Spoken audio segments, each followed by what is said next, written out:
they can't see their family. Like, most of them don't understand why families aren't coming to say hi. Like, did they forget about me? GDP, gross domestic product, and all the debts we have to foreign nations and all the different things. It comes down to around $26 trillion now. We just added 6 to that, or 8 to that.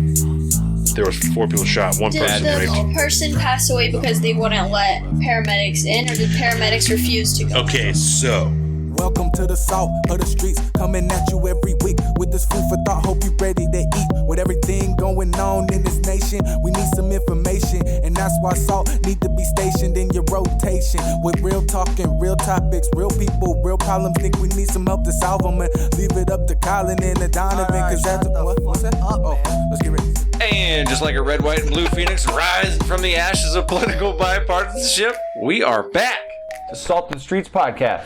It is Saturday, June 27th, 12:53 p.m., episode 88. And welcome back, everybody, to the Salt and Streets podcast, your one and only source for social and political commentary.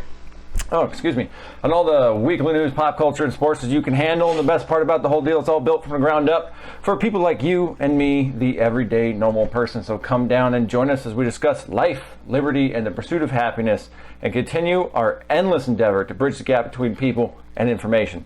As always, we are your hosts. I'm Colin. I am Donovan. And today we are joined by another very special guest, Shelby. Welcome to the podcast. Thanks for coming in. Thank you. Coming up on this week's show, we've got we're going to a lot to cover. We're going to be talking to Shelby about her life during the COVIDs, has been our theme over the last few weeks. And we got some COVID updates. We've got some updates going on with the civil unrest, I guess we'd call it, following the killing of George Floyd. We got all sorts of stuff. We got China. We got all sorts of stuff available. So, China. Yeah, China is going to be a big one. Yeah. I think a big one. What do you know about China? It's a country. It's a country. It is a country. It's a big That's a country. Very fact. nice food. Words. Ooh, Good food. good food. Also a fact. Yeah, there's no arguing against Yeah, that. 2 for 2. As long as you're not eating the pangolins, right? Yes. Pangolins or bats. Do you know what Yeah, a pangolin bats. is? I do not. They're adorable. They're It's like an like armored a- mammal, right? Yeah. It's have a phone almost again. it's almost like an armadillo, but they have like plated scales instead of Yeah. whatever the fuck is on the outside of an armadillo. Maybe an armadillo has plated scales. You played Pokemon when you were younger? I did not. Sand shrew? Yeah. Yeah. That's what it looks like, right? Yeah. Yeah. That's perfect. I didn't even do that before. Yeah, penguins are pretty cute. It's like an armored anteater, yeah. We're gonna Google it. He's got one. Pangolin. He's not as quick on the draw with the Google as I am, but that's Yeah. alright. Yeah, no, he's a fucking pro. We'll forgive him for it. Look how adorable it is. Yeah. Oh yeah, I've seen one of those. It's like fully armored. Yeah, so that is where they're thinking that the virus OG'd from. It's Kind of from looks like a artichoke It's so heart. adorable. An aardvark? No, Artichoke heart. Artichoke. Oh, Doesn't it? yeah, it totally does. Yeah, Oh, and they curl up into a little ball. They're so cute. All I'm right, sure put they that do. away. I'm sure they do. If I had all them scales, I'd be rolling up into it. People eat the scales. They like dry them up. It's like a fertility thing, like get boners and stuff. Oh, that's Like Yeah, Eastern medicine. gets tiger neck and weird. fucking weird shit like that, That's a thing. I know, Yep. Whatever. That's Rhino horn, shark fin soup is supposed to do the same thing. It's one of those weird black market fucking thing that people buy. Yeah, I feel like it's more about status than it's anything got to actual. be. It's got to be. Yeah. Super rich Chinese dudes that are like hanging out and executives, and one of them's like, "Yo, you guys want to fucking eat some powdered rhino horn?" And they're all like, "Oh fuck yeah!" Oh, yeah. that's so You, weird. you had to pay fucking $90,000 to get that rhino horn that we're just gonna drop into some scotch and just shoot back like ballers. What a waste Weird. of good scotch, is all I'm saying. Don't be putting powdered You rhino think the horn in rhino horn scotch. takes something out of it? I'm thinking you're ruining a good you don't- scotch you with don't some, think a some rhino powdered horn adds fucking to it? bone. Yeah, I think it might add to it if you paid that much for it. It has to. Yeah. Okay. It's got to add something to it. I don't feel right eating rhino horn. Do you think that they make scotch specifically made to put rhino horn in it? Hard no. No. You don't fuck with the scotch, man. Put in some whiskey if you feel like being that special. Don't ruin the scotch. I feel like if in China they're eating rhino horn, then someone probably makes a special scotch that they're like, oh, it's just totally normal scotch, but it's really good if you put some Reinhold in it. Yeah. Good. Yeah, I feel like that has to be a thing. I will say that there is some very, very good, like, Japanese, Korean, and Chinese whiskeys they make that would probably even be better than some scotches, to be perfectly honest, if you're a whiskey person. Which you kind of have to, I don't know, do you have to be a whiskey person to enjoy scotch? Because it is a whiskey? Probably. I mean, I don't know. I don't. We can have some scotch. To enjoy it. Where's my I mean, scotch? I think most people just get fucked up off it, you know? Scotch? Yeah, that whole thing. If you're gonna, like, that's when you gotta enjoy it if you're gonna be, like, drinking it to enjoy it, you know what I'm saying? This is true. I feel like asking for my bottle of scotch, but she's, like, enthralled in some note-taking. Yeah. I think she's note-taking. Got her. Have you ever heard the term moleskin, like a moleskin notebook? What is Yeah. that? What is that? Is that what that is that she has? I think it's in the old studio. Is that what Moleskin. this is? Okay, so I think we're gonna Google this afterwards, so we're gonna check it out. But I Have think you ever heard that term before, moleskin? No, I haven't. It's like, it refers to a type of notebook, but I don't know what that means, like what a moleskin notebook looks like. so. I think a moleskin was literally like a type of cloth that was real fine or something like that. That like people always said, you know, moles are so small and all that. If you know, they'd have that real soft kind of velvety type fur, so you call it a moleskin. But I don't know if that's even semi-true.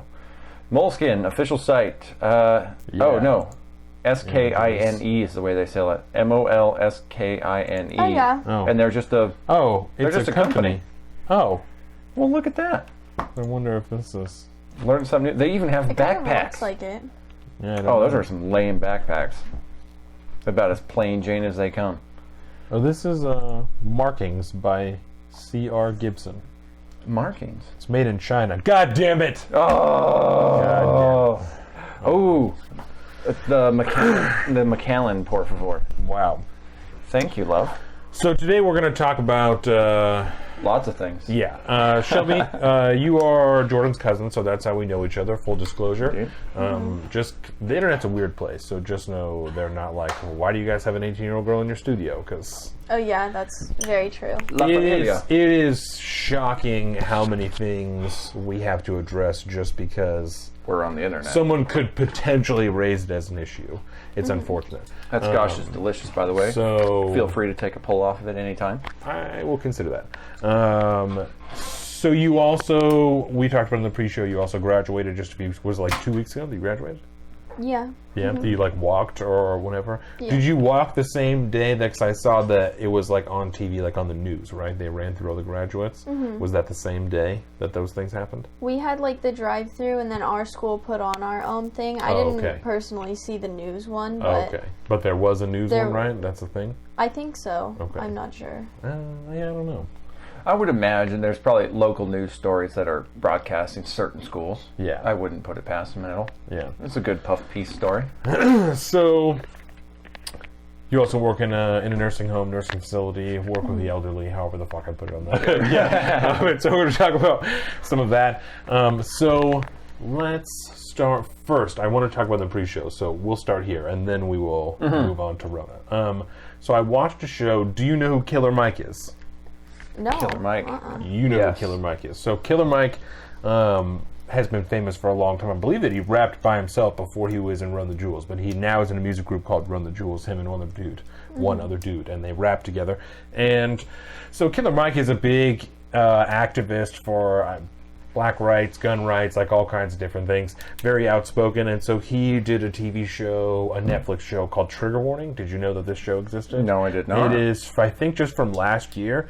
And I believe that I saw it when it first came out. Like, not watched it, but saw that it was there, but then I rediscovered it a few weeks ago. And so I watched it at work last week, and one of the episodes was about education and how Killer Mike felt like the education system was poor. And so he was like, I'm going to do my best to reinvent the education system so that it's more productive and people have more vocational skills when they come out of school. So he talked to a bunch of first graders about school and just kind of got their general opinions. And then he got a bunch of unemployed people and gave them tests that he made up or that he had help making up about like general skills, like as far as like handyman and like just kind of shit like that, things that you can just get paid to do. And like technical skills, like yeah, trade skills and stuff. and all these people were terrible at it. And he had all kinds of different people demographically, white people, black people, gay, straight, crossing all the boundaries to try and cover the bases. And they all did a terrible job. And so then he was like, well, what's the best way to educate people, right? So we talked to a bunch of different people, and they're like, well, sex sells. So he's like, so I'm going to make educational pornography, right? So there's 6 episodes of this show, and by the time that it was over, I still was like, I don't know if this is gimmicky or if it's educational, because I was taking something away from every episode that I watched, but I also was finding myself like, what the fuck is really going on here, So they make educational pornography. They take 3 different couples, and they take a handyman who's certified to repair shit, and he teaches them, like, the first one, guy snakes a drain, and then the people fuck. And then in the second scene, one of the people installs an outlet into a wall, and then they fuck. And then another one is like they fucking, I don't know, patch some drywall or a doorknob, install a doorknob, and then they fuck, right? And so Killer Mike takes this pornography video, takes it back to these same people who took the test at first, shows them the porn video, they watch it, all shocked, right, obviously at first, takes the same test they took before, and they all did fucking, like, on average, 75% better than they did the first time around.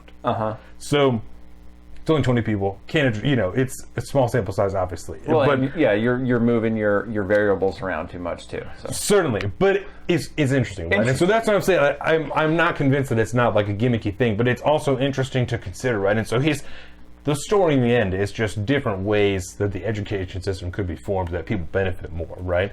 And so he took it to someone who's like a superintendent in a school district, and she's like, obviously, I can't use this. Like, this is not something that I can use in the school district. But then he talked to someone else who worked for a college, and they were like we could consider it. Yeah, like if it was a viable piece of work that you could have a study done on to show that adults could benefit from this, like that's something we could consider, And he's like, fucking right on, right? And then another one that I watched,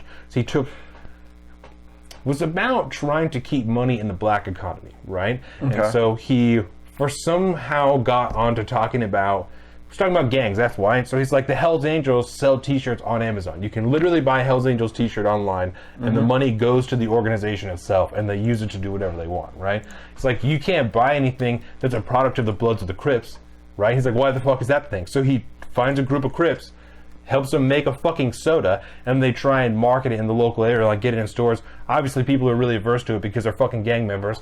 So then they run through like a focus group, and the people in the focus group are very prejudiced about the soda itself because the Crips are running it. It's called Cripicola, the soda that they make, right? and it's all natural, and there's like and they only use, it's just sugar. There's like only 6 ingredients there, so no high fructose corn syrup. Oh, that's good. And so the Crips are watching the focus group, like through the two-way mirror, and so they're hearing these people talk about like, oh, you could get shot just for holding the soda and blah blah blah. And so Killer Mike comes out, calls all these people racist, and then has the Crips come out, and I'm like, you get like, that's fucked up. Like, we're like, we know what you think, obviously, because we're Crips, but we also like do bike giveaways, and we like give away food and shit like that to the community. Like, we're looking out for people, blah blah. It's neither here nor there, right? But in the end, their message is like, we are in the end about community involvement, like that's what we're doing. So then he finds a group of Bloods, helps them make a soda so that they can show some type of unity, and they still can't get in a store, so they go to a fucking farmer's market. And they're selling this shit to regular people at a farmer's market, like Karens and shit at a farmer's market. And after they have sales, they're able to take it into fucking stores. You can buy this shit in stores. You can buy Cripicola. You can buy no Bloods. Blood pop. Blood pop. Yes. You can buy it in stores. And they're like actually making money off of this. So gimmicky as fuck, right? But also extremely interesting to consider a legitimization of, of a criminal organization in a way that could like actually benefit the community around them better than selling drugs and keeping kids off drugs and doing whatever the fuck they're doing. You know what I'm saying? Huh. Do you know what I'm saying? Yeah. Blood pop. $5 from this exoticpop.com. You can order them for $5 a bottle. So you can buy it online, right? And they're taking the money. Yep. And no surprise, the labels for Blood Pop is red, and the label for absolutely. Cripicola is blue. Absolutely. How much do you know about the Crips and the Bloods? You know, I don't really mess with gang activity. Like I I love it. That's the best answer you could have had. That's good.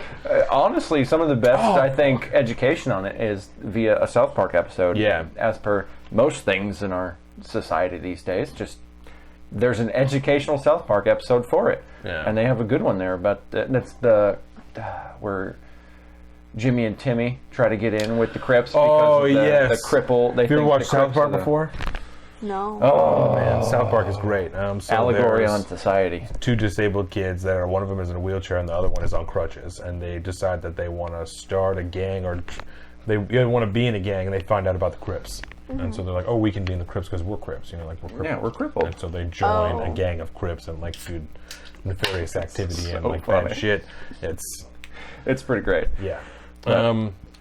Before we move on, this is not gang related, but I meant to mention it in the pre-show. I got a haircut yesterday by a dude. I'm glad it's not gang related. It's not gang related at all, and I want to be very clear about that. He's not gang related, but I got my haircut yesterday by a dude named Paul, and he did a great job. And I told him that I would give him. Brandon Guerrero actually turned him on to the podcast already, so he had heard the podcast before I got my haircut by him. So he knew Shout out already who we were. So shout out to Paul. Is he working a shop or is he a solo? Swell dude? Blended. He has a chair in a shop. Nice. I actually showed up there and it's like a hair salon, and I was like, am I at the right fucking place?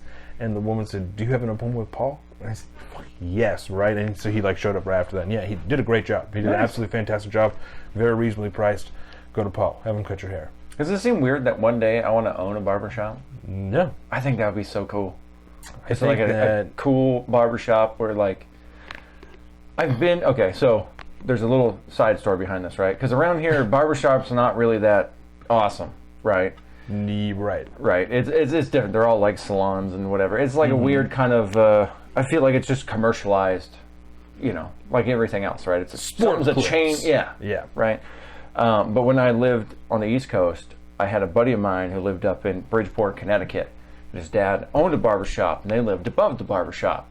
And so we'd go over there, and we'd hang out, and it was like some of the best times I've ever had. It was so much fun. And I want that. Yeah. I don't want to cut hair and all that good stuff. Do you want to own it so you can hang out there? Yeah, definitely. Yeah. And then we can have a bar in the back. We can have all this crazy stuff. You know, it'd be like a cool place to hang out, have awesome conversations. I want to have a barbershop one day. I'd like to own a bar. I don't want to work in a bar, but I'd like to own a bar. So is there anything like that you'd like to own? Probably like a coffee shop. A coffee shop? That's a good one. Yeah. I just love coffee shops. I go every day. Yes. Yeah. You do generally have a coffee in your hand when I see you. That is the thing. Good. Starbucks gift cards consistently for birthday gifts. That's good. Yeah. She's got her mind in the right place then. Coffee is it's black gold, man. It's the gift from the gods. Do you have a person that cuts your hair like one person, or you go to a different place every time? I do, but I haven't seen her for a while, so I don't really remember who she is. She's down on the main street of Bremerton, whatever that's called, by the Admiral and everything. By Washington Avenue, perhaps? Word. That's a big... Actually, no, that should be the other way. Because the Admiral is on 5th, right? So it's on 5th Street.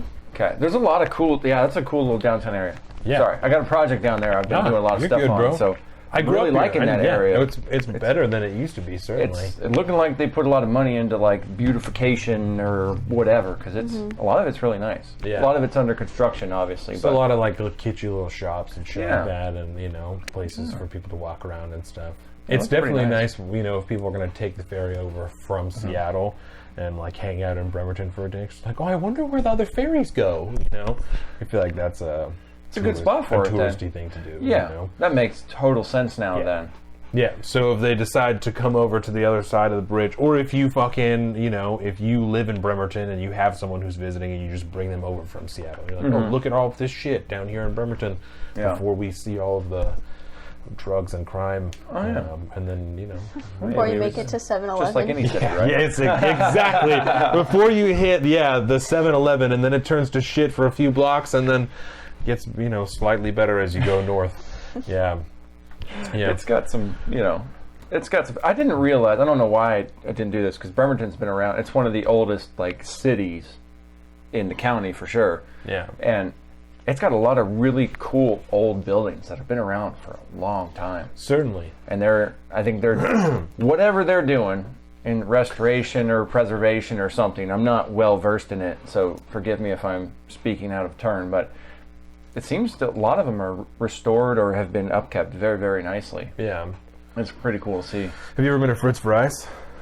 Oh my gosh, last night me and Chase and all of his friends were down there and they're like, dill pickled ranch here, fuck yeah. Like, we need to go here to eat tonight. And we never went because they were closed. But Oh. Have you ever been to Fritz Fries? No, but dill pickle ranch sounds like I something I get down love dill on. pickles, so Fritz I need fries. it. Yes. It would be right up your alley. So Fritz Fries is a German fry house, and you get cones of French fries, you know, and then the last time I went there, they had lost their liquor license, but before that, they had a bunch of different taps, you know, like probably like 8 or 10 different taps. So you could like have beers, and they had a whole list of like 20 different like house-made sauces, you know, and they had different sandwiches and burgers and shit like that you could get there. And fucking Fritz Fries is the bee's goddamn knees. That's the place to go. Yeah, or you can just get yourself a cone of fries. Dude, that's right down. It's right there. It's right down It there. is literally maybe a block from the actual exit of the ferry. Yeah, I was right there the other. That's right next to Lovecraft Brewing.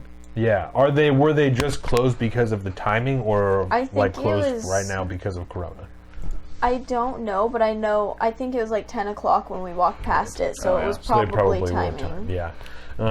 What have you? So I feel like everyone has a different thing they're calling this time, you know, or like COVID, Oh, yeah. or like, you know, since Corona, or Yeah. like since fucking Wuhan, like whatever.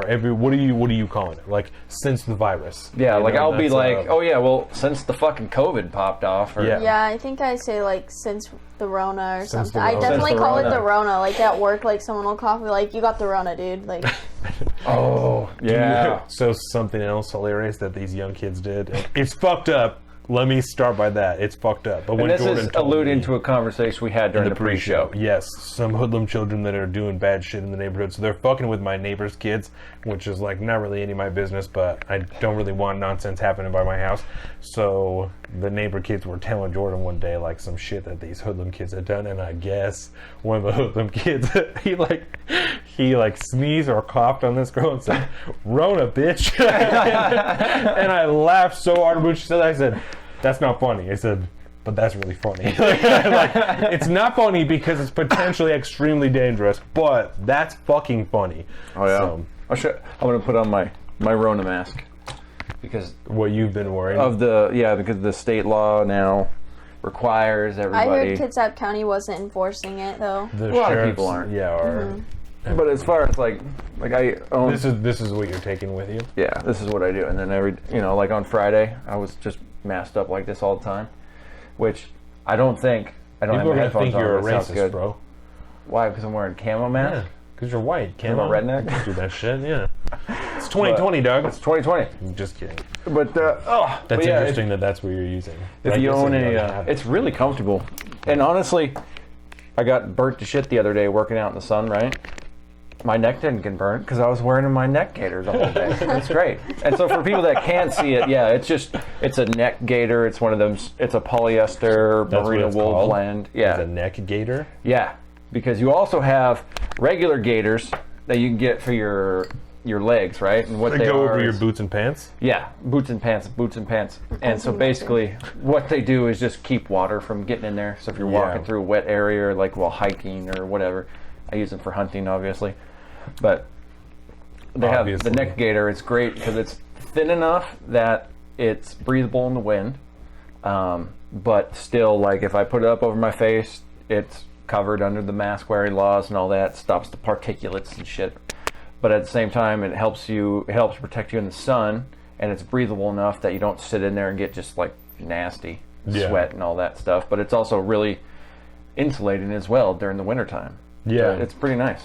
So let's talk about this real quick, right? Because this is a new thing that started earlier this week, and I think it's happened in some other states as well. That Jay A lot of Inslee- states. Yeah, Jay Inslee announced, I think, on like Tuesday or Wednesday, that starting yesterday, it was Friday, the whatever, the 26th, that there was a statewide mask order. Everyone needs to be wearing a mask if you're in a public setting in which you are unable to maintain your social distancing of 6 feet. Yeah, and that's outside. Otherwise, it's just if you're inside in any kind of climate-controlled room or whatever. Right, and so when it first happened, you know, there was like, I think it was like the Lewis County Sheriff and then one other sheriff that were like, making videos. And I don't think they made a video, but they like made a speech and someone made a video of the speech and they're like, we're not doing this and it's, blah, blah, blah, tyranny and fucking... Franklin, I think Franklin County Sheriff and too. Or a couple of them are on the east side. We live in Kitsap County and our sheriff's made a written statement on Facebook that was like pretty PC that was like, up to this point we haven't arrested, detained, or cited anyone for not, wearing a mask or like any of this shit, and like we don't intend on doing that. Like we're gonna focus on education, and just telling people that they should be wearing a mask or whatever, which I think is great. And certainly from their perspective, that's about the best thing that you could say and not compromise yourself in any way, shape, or form. The one thing I did think was interesting, the very first comment I saw underneath that was someone who was disappointed that they didn't make a stronger statement about wanting people to wear masks. That seems like a strange thing to be requesting from the sheriff's department. It's like, why aren't you telling people more firmly to be wearing masks? Because it's none of their fucking business. Like that's. But it's 2020, dude. Everybody it's has so to, weird. Everybody has to make a statement. Everybody has to signal what their beliefs are behind whatever it is. Yeah. And so even though you have this law enforcement agency that exist to enforce the law, and that's it. That's what they exist to do, right? Serve and protect, whatever the hell. Why is it that we're, some sectors of society are requiring them to make some kind of, I don't want to say virtue signal, but like signal of where they're at on this particular social issue, even though it has nothing to do with their fucking jobs. Yeah. I don't care if you believe in it or not. If it's the law, it's the law. Well, unfortunately, right now, it is the law. It is, for whatever fucking reason, it is illegal now to be in a public place unless you're outside and not able to observe social distancing to wear a face covering of some kind. Yeah. And it's even more strict in Yakima County because that's where the Shit's latest popping off. Yeah. Apparently, taking the governor at his word, which who knows at this point, but apparently the Yakima County Hospital, their bed capacity is kind of being pushed, and some people are being sent to like Seattle and stuff to be cared for while they get over their COVID-ness. Well, and there's a couple of different places around the country that are seeing big upticks, Florida and Texas and stuff like that. And I believe Florida and Texas just closed all their bars within the last Texas, 24, I know, did. 48 hours or so. They closed down all their bars. Again, which is so there's some slight step backs, and there's all kinds of questions about, we're not going to get too heavy into numbers or anything, but there's all kinds of questions about, the amount of cases and stuff like that and deaths. And people are like, well, the cases are going up, but the deaths aren't going up. And it's certain amount of the numbers you can attribute to increased testing, but not all of it. That's the federal government certainly is trying to press the issue of like, oh no, we're just testing everyone. That's the only way that we know, of this. And there's no denying that a certain portion of that is testing more people. You're going to find more, but there's also what's the ratio? But you've also seen around the country for many different reasons, huge groups of people shoulder to shoulder all together, and I'm not listing any reason because it's whether it's at a fucking Trump rally or whatever the fuck, a Trump rally, a reopen protest, or one of the protests that's happened over the last month. Right. It's a thing. It's a thing that happens, and there's a whole lot of narrative going one way or the other here. I do want to emphasize one fact though. When 90% of all the stories you read or that I've come across at this point speak mostly to new cases being the thing. New cases. But like you just said, it's on one side of the narrative, you're hearing, well, those numbers, those uptick in new cases don't account for how many new tests are being done. That is an issue. That is true. But there's also a fact that we don't know if that number is only being weighed by the new increase in testing, or if it's a combination of the increase in testing and the increase of new cases. There's no way to truly tell unless you're doing everyone across the board. Statistically, it's the only way to really get a true handle on it. So from what I've been hearing at this point, and it kind of makes sense, the logic behind it is to not so much pay attention to the new cases number don't weigh that with so much importance as it is like the new hospitalization numbers compared to the deaths. Because just because you test positive for, you know, COVID-19 doesn't mean that you're going to get sick. Sometimes most people are going to be asymptomatic, right? And so what percentage of those new cases actually become hospitalizations and somebody that has to be treated by professionals and all that? And you know, and then you got to look at the demographic numbers about how old are they. You know, it appears now that there's differences between sexes and ethnicities and all these different things. Everybody has a different susceptibility, how healthy you are overall, like all these different things. So it's real hard to just base a good statistic and, you know, base a governmental policy or a social policy based off of just new case numbers. But that being said, there's also been a lot of conversation about, you know, like you brought up Florida and Texas, and a lot of these states are seeing they're seeing spikes in cases and hospitalizations and all these different things. And I think it's also important to remember that most of these places are states that have never had a true big spike to begin with, right? So it's kind of like this is their first time really going through the shit, you know? Like we got a spike at the beginning, right? But we also had a different strain of the virus, and I think we were one of the earliest states to kind of adopt lockdown procedures and do all these things, and we were pretty early on the cusp. So Let me pause you real quick just on something when you're talking about the strain of the virus. I don't know if you have heard this, but there has been discussion about, and because I only type because I've heard a lot of people not know about this particular thing, that as far as it goes from East Coast and West Coast, there was kind of two different strains of COVID-19 that came across. Have you heard this? So the one that came to the East Coast came from Europe, right? Because it came through Asia this way through Europe and then to America.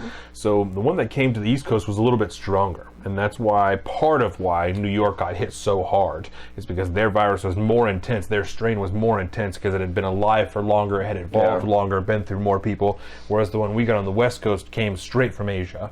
And so didn't pass through as many people, wasn't as complex. So when it got here, a lot of people got sick, not as many people as New York, and we had an easier time getting over it just because we were adapting with it at the same time as the virus was. So that's what he's talking about when he's talking about two different strains of the virus. Is there's, you know, in the middle of the country, obviously the virus continued to do this, and so there are spots where there's one strain, another strain, depending on how it got into that area. Can you get more middle than Texas too? You know what I mean? It's like that's a tough spot probably. And so there's, you know, probably, I would theorize, knowing very little about any of this shit, that, you know, if it gets hot in the middle of the country, not temperature wise but virus wise, it's going to get fucking real hot there, because that will be the peak of, both of those strains, you know, at however far they've evolved to that point, you know, doing whatever they can. And what kind of evolution or mutation might take place if those two separate strands start to interact with each other? Well, and now... Or is that even a thing? And now we've seen discussion of, especially from the Epoch Times, right, of a new strain of the virus in Beijing. There's an even newer strain of COVID-19 coming out of Beijing that's passed even easier and is killing more people. And it's they thought they had got rid of it and then opened things back up too soon. And I'm not making a political statement. That's the reality of what happened in China. If they didn't open too soon, there would not be more virus. Right. Yeah. So they opened too soon, and so the virus the strain they're dealing with now in Beijing is killing a lot of people, and they're downplaying it again. The Epoch Times was talking about they're considering a theory that Xi Jinping, who's the leader of China, and other leaders of the Chinese Communist Party have left Beijing. Out. That they've just left. I wouldn't be surprised. And they're masking it as a global tour, you know, they're going on a thing, but wasn't planned. There's other things that happened in China, other political conferences they were supposed to be there for, and they ended up just telephoning in, you know, and doing it there because they're not in the country. They're no, I'm just in my apartment. I'm just in my house. It's not a big deal. But they're not. Nah. Yeah. So shit, you know, is definitely still popping off in China. And for your edification at this point, China is more or less an authoritarian dictatorship. kind of mixed with some weird communist type stuff too. Their official governmental party is the Chinese Communist Party, the CCP, and so there's a lot of weird kind of data flaws that we get coming out of China, and there's all these different things, and I think a lot of it is due to, I think most of the world at this point agrees that just due to the dictatorial nature of their government, a lot of stuff that we know about China may not necessarily be true. You know, what was their official death count or something for the original Wuhan outbreak was like that's what I'm trying to 3,000 something, right? Yeah. Like, ridiculously small number compared to the rest of the world. And so you kind of already go, well, and we saw, I don't know if you remember seeing any of like the little videos and stuff that came out across social media of it, and them like literally like dragging people out of their homes or like literally welding people's doors shut and all this crazy stuff. That doesn't really make sense if the outbreak's only 3,000 people, if killing only 3,000 people.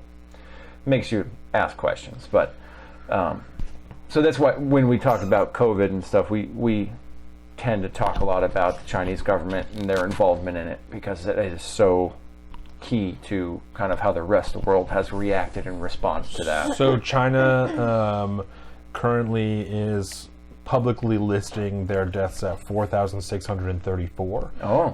And their cases at 83,483. And just to compare that with the United States, we have a confirmed 2.5 million cases, 127 million deaths, and 2.414870. And so this news company, the Epoch Times, started in China.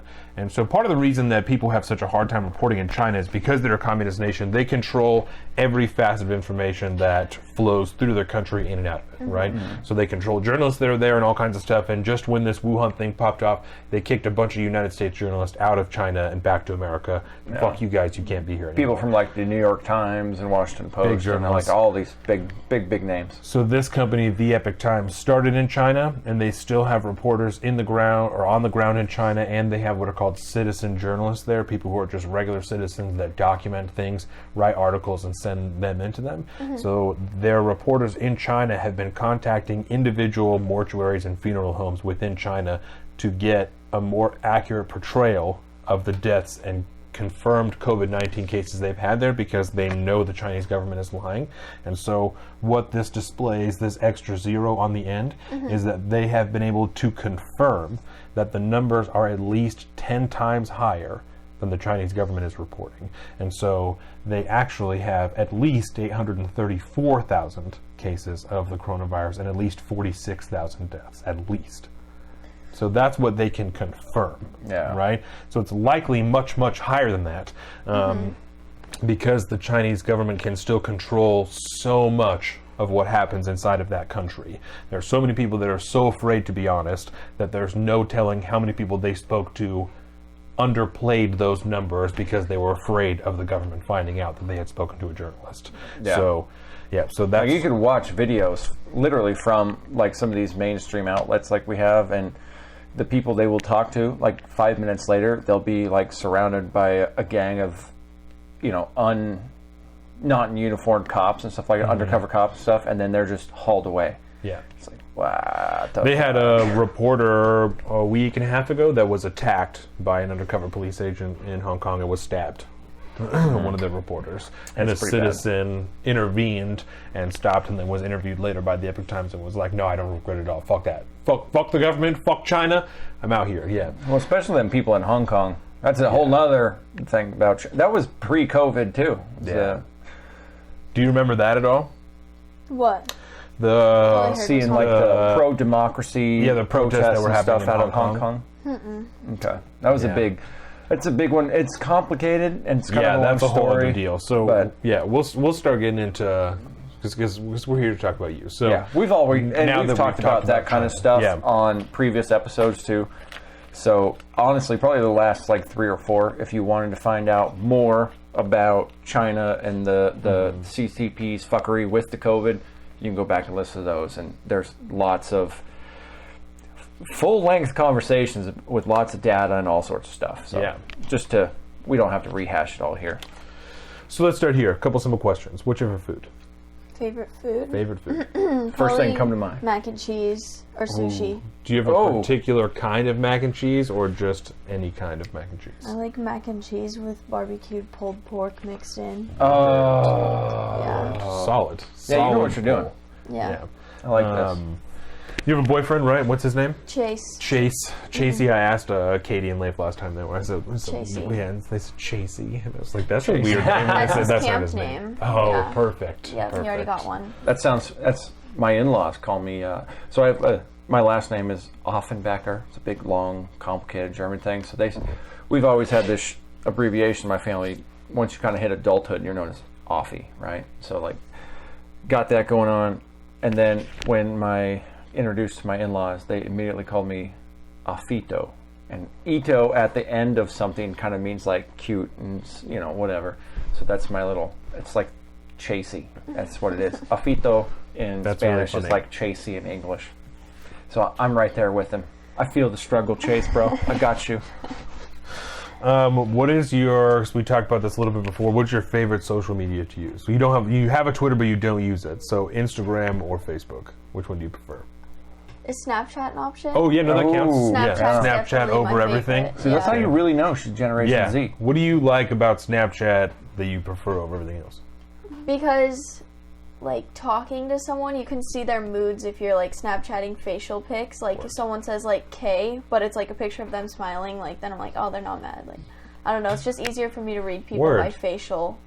Because you will generally for people who don't know how Snapchat works, I'm sure everyone does, but because you can like text on there, right? But you'll generally take a picture and then just put text on top of that, and then you'll be able to Yeah. words. That makes sense. I can see that. I can see texting is difficult in that regard. Certainly, Oh, you yeah. can't read tone or anything like that. I mean, I think there's a very recent example of how complicated and how bad of an idea it is to have a conversation via text that we have all been very privy to recently. what is your favorite show? You say you don't watch that much TV, but what's your Probably, like, Grey's Anatomy. Grey's Anatomy? Yeah. One of those people. Do you keep There's so up many. with it People love currently? that. I wait for it to come out on Netflix because I'm always at work usually when it's on the TV.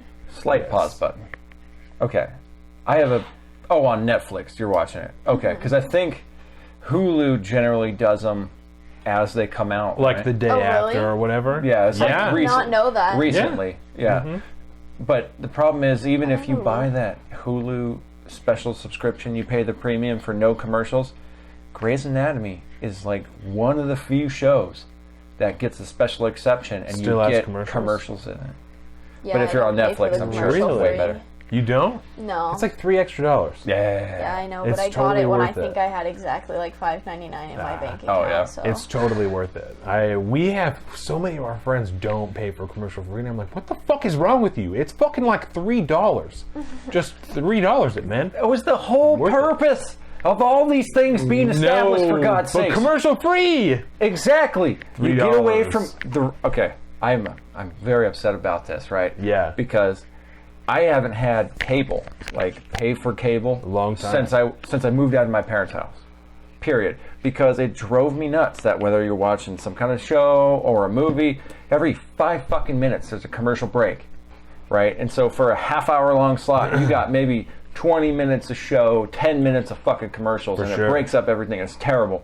Titanic, 3-hour long movie. You watch it on TV, 6-hour long movie. Yeah. Screw all that shit. So when Netflix came around, it was great because there was like, oh, this is just streaming. You just get to pay a monthly fee, and then you can actually just watch the shows, Watch all the shit watch you the want. movies. And then all of a sudden it was like, the ad companies were like, well, we'll make some money over here. Next thing you know, people are growing up with Hulu and all these different things where you pay a little bit less, and you have to deal with the fucking commercial breaks. Hulu, I think at I'm first, getting tired of it. I think Hulu at first was free. Like you could pay for it with no commercials, or you could get it for free and there was commercials on it. I think it was And then Hulu. I think it was the first. and then Hulu Plus. You could pay Yeah. for Hulu Plus and it had no commercials, or you could watch Hulu for free. Right. So then it was upgraded to where Hulu just all the time you pay for it and it has commercials, or you can pay for Hulu Plus that has no commercials, and then you can like also watch live TV and shit on it now, and it's like a whole Hulu it's a Live whole clusterfuck. Hulu Live TV or whatever it's called does come in clutch during sports season. Yeah, Because I will pay for like 3 months of that, of like $39.99 or whatever, to watch just to be able to football. have access to have the sports. I guess that makes sense. But now with Disney, I mean, they got ESPN going on, so maybe I can do that. I don't know. Who knows? Getting a little off topic. Yeah. Okay, so during Corona shutdown, what was the thing that you missed the most? Because restaurants were closed, there was all kinds of stuff that was closed, things that people couldn't do. What was the thing that you missed the most? Probably Chase, because his mom has a compromised immune system, and I was a healthcare worker, so she was like, "No, you're not." So you didn't see him at I all? didn't see him like, for 3 months. Oh, It was really hard. How long were you guys dating before Rona kicked off? 9 months. Words. So that's a decent amount of time. I mean, like to start, you know, that's not bad. You get a good foundation going. I mean, if you're dating for 6 weeks, you know, like that's a relationship that would over. make it Yeah. extra hard. Yeah, But so I could like go, like it felt like he was like in a nursing home, and I was like not. Like I was like Would you, out like, in the go open. to his window and stuff? Yeah, I would go sit at the window, and like Yeah. on Easter I would bring him like Easter baskets, and I would That's like really make funny. sure to bring him like stuff and set it on his porch, and then I'd sit in my car and watch him come out and open it. So like it My was heart pretty is hard, melting. but yeah. That's adorable. Yeah. A lot of people have been doing little things like that. interesting stuff. Interesting. We've seen like the birthday parades and stuff like that. I'm not into any of that, but I get it. you I've know? seen even people building plastic sheets with like arm things in them so they can hug their family. Yeah, from the I side. saw something like that. That's cute. So that's when I saw it, I'm like, that's a little too much. You know, like that's. Yeah. I love my grandma and I miss her, but I'll wait. You know. I'll wait. Yeah. Yeah, that's Plastic We'll suit to talk. hug my grandma. You know, like I've talked to my grandparents and stuff.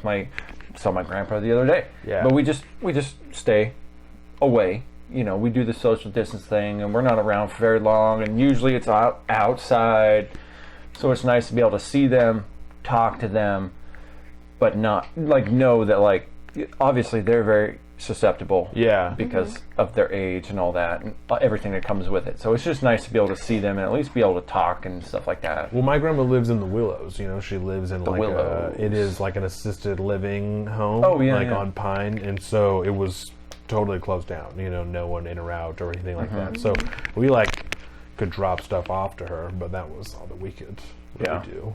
We put it. The people would walk out with a shopping cart, and we would put the things in the shopping cart. Are they all in hazmat suits and stuff? Not in full hazmat, but definitely in mask and you know, gloves and all the shit. They're not like, those people aren't nurses or anything. They're just regular people who work there. So they're just in like nice like office clothes, you know, but still in gloves and mask and all the full regalia. You know, Full regalia. but we're gonna see her tomorrow because now that things are opening back up, she can leave. So she's going to my mom Interesting. lives Close. a block across the street, and 1 block over is the entrance to my mom's apartment now. So That's cool. She can go there. Mom liking the new apartment? Yeah, I've seen she's a lot of only stuff been there on for Facebook. like 2 weeks maybe, but it's much better. The management nice. is better. Yeah, the area is better. They have a whole area in the middle, this whole grass area where like no animals at all. So it's just for kids and like people to play and shit like that. So Yeah, it's look nice. perfect for Shout out Kathy, man. Yeah, You got yeah. a nice spot going on. Yeah, and she has like another bedroom now, so Dax can go and stay the night there, which like she Oh. was really waiting to be able to have sleepovers and stuff. So That'll come in clutch for our camping trips, we're like, buddy. here, take him. You know, she keeps wanting to borrow the dog too. Like she'll come over and she'll be like, "Penny, are you gonna come home with me?" And I'm like, "No, like that. No, she's staying here. You cannot have our dog. Like that's not how it works." But when we go to Oregon, she's gonna take our dog. So That's cool. yeah, We have my mom's little dog right now. right. The little Yoda. Yeah. It's my little buddy. Why do you still have your mom's dog? Oh, she's gone this weekend. Oh, So I got him on Oh, so Thursday just night. right now. Yeah, Okay. I got him just for this weekend. I feel like We're having just always here. sleepovers. He's only been over twice, actually. Oh, Yeah. I just happened to have been here the times that happened. Yeah, because I think Excuse me. last time was for like over a week or something like that. It's a little Chihuahua. It's pretty cool. 3 times. Oh, 3 times. See, she's got me. Lion ass, this guy. Lion ass. See, the problem is when you're so dumb and forget it all the time, it appears as if you're lying. Okay, so let's start I have one more question for her about where she works Yes. in the COVIDs. That's what we're about to get into. Is where Oh, she works. perfect. Yeah. So yeah, how has that been? I mean, how long have you been working there? First of all, did you start working there before you graduated high school? I started working there in like late January, early February. So right at the peak of COVID. Like, well, not the peak, Right as it like started. we Start were of it. still open and families Right. could still come, but And so has it affected affected how much you can work, or you're considered an essential, I would imagine? yeah, I am an essential. We're a 24-hour facility, 7 days a week. So I've picked up more shifts because I feel like they don't have their regular family. Like, the aides are the only family they really have right now. We go in there, we care for them. Like, they can't see their family. Like, most of them don't understand why families aren't coming to say hi. Like, did they forget about me? And What level? I'm sorry, not to interrupt. But what level of assisted living are you working at? Like, is it a memory care facility? Is it? no, It's I'm in just long-term care. Like, Okay. these people Okay. aren't going home. This is where they're living for their life. worked. Okay. So Sorry, just to frame so people know kind of what we're talking Yeah. about. So it's like hard. Like, a lot of them, dementia, like, can't comprehend why, like, their son or daughter or wife or husband aren't Right. coming Oh, yeah. in, and why they have to sit with a glass between them, like, through the window, and they can't hear, and we have to call them on the facility's phone, call the son or daughter, whoever. Yeah. And then depression, like, being married to someone for 60 plus years, and then all of a sudden you can't even see them anymore. Like, that's been a really big toll on Yeah, them. I'm sure. Yeah. And then we've also dealt with people passing away, and we're the only ones there to sit with them while they're taking their last breaths, and their family has to sit outside the window and watch someone else hold their, like, mom's hand while they're taking their last breaths. Or, Oh, they weren't even allowed to have family members in at that time? No. no. Since we were... That's been a thing I've been hearing a lot about. I think I guess we never found ourselves in this position, but when it happened, my grandma said that she was told, and I don't, who knows what the truth is, but that she was told that the only way that we would be able to go and see her was if she wouldn't eat unless one of us fed her, or if she was dying, and then we could come and, like, see her and say that's goodbye. good. And I don't, like, we never found ourselves in that position, so I don't know God. if we did, then they would have been like, just kidding, we can't have that shit still. Or if we would have been able to. I don't know if it's, because I know there was obviously very strict guidelines when we talked about shopping carts and, like, I'm sure they disinfected everything we, brought in there before it went into her room and everything. So that's... We've had a lady who just went downhill, like, right at the beginning when lockdown first started, like, super downhill, bedridden. She used to be independent, and then just, like, next day she was bedridden, didn't eat, didn't wake up. So we had her sons were able to come in, but they had to go through our health screening that we do when we first come into work.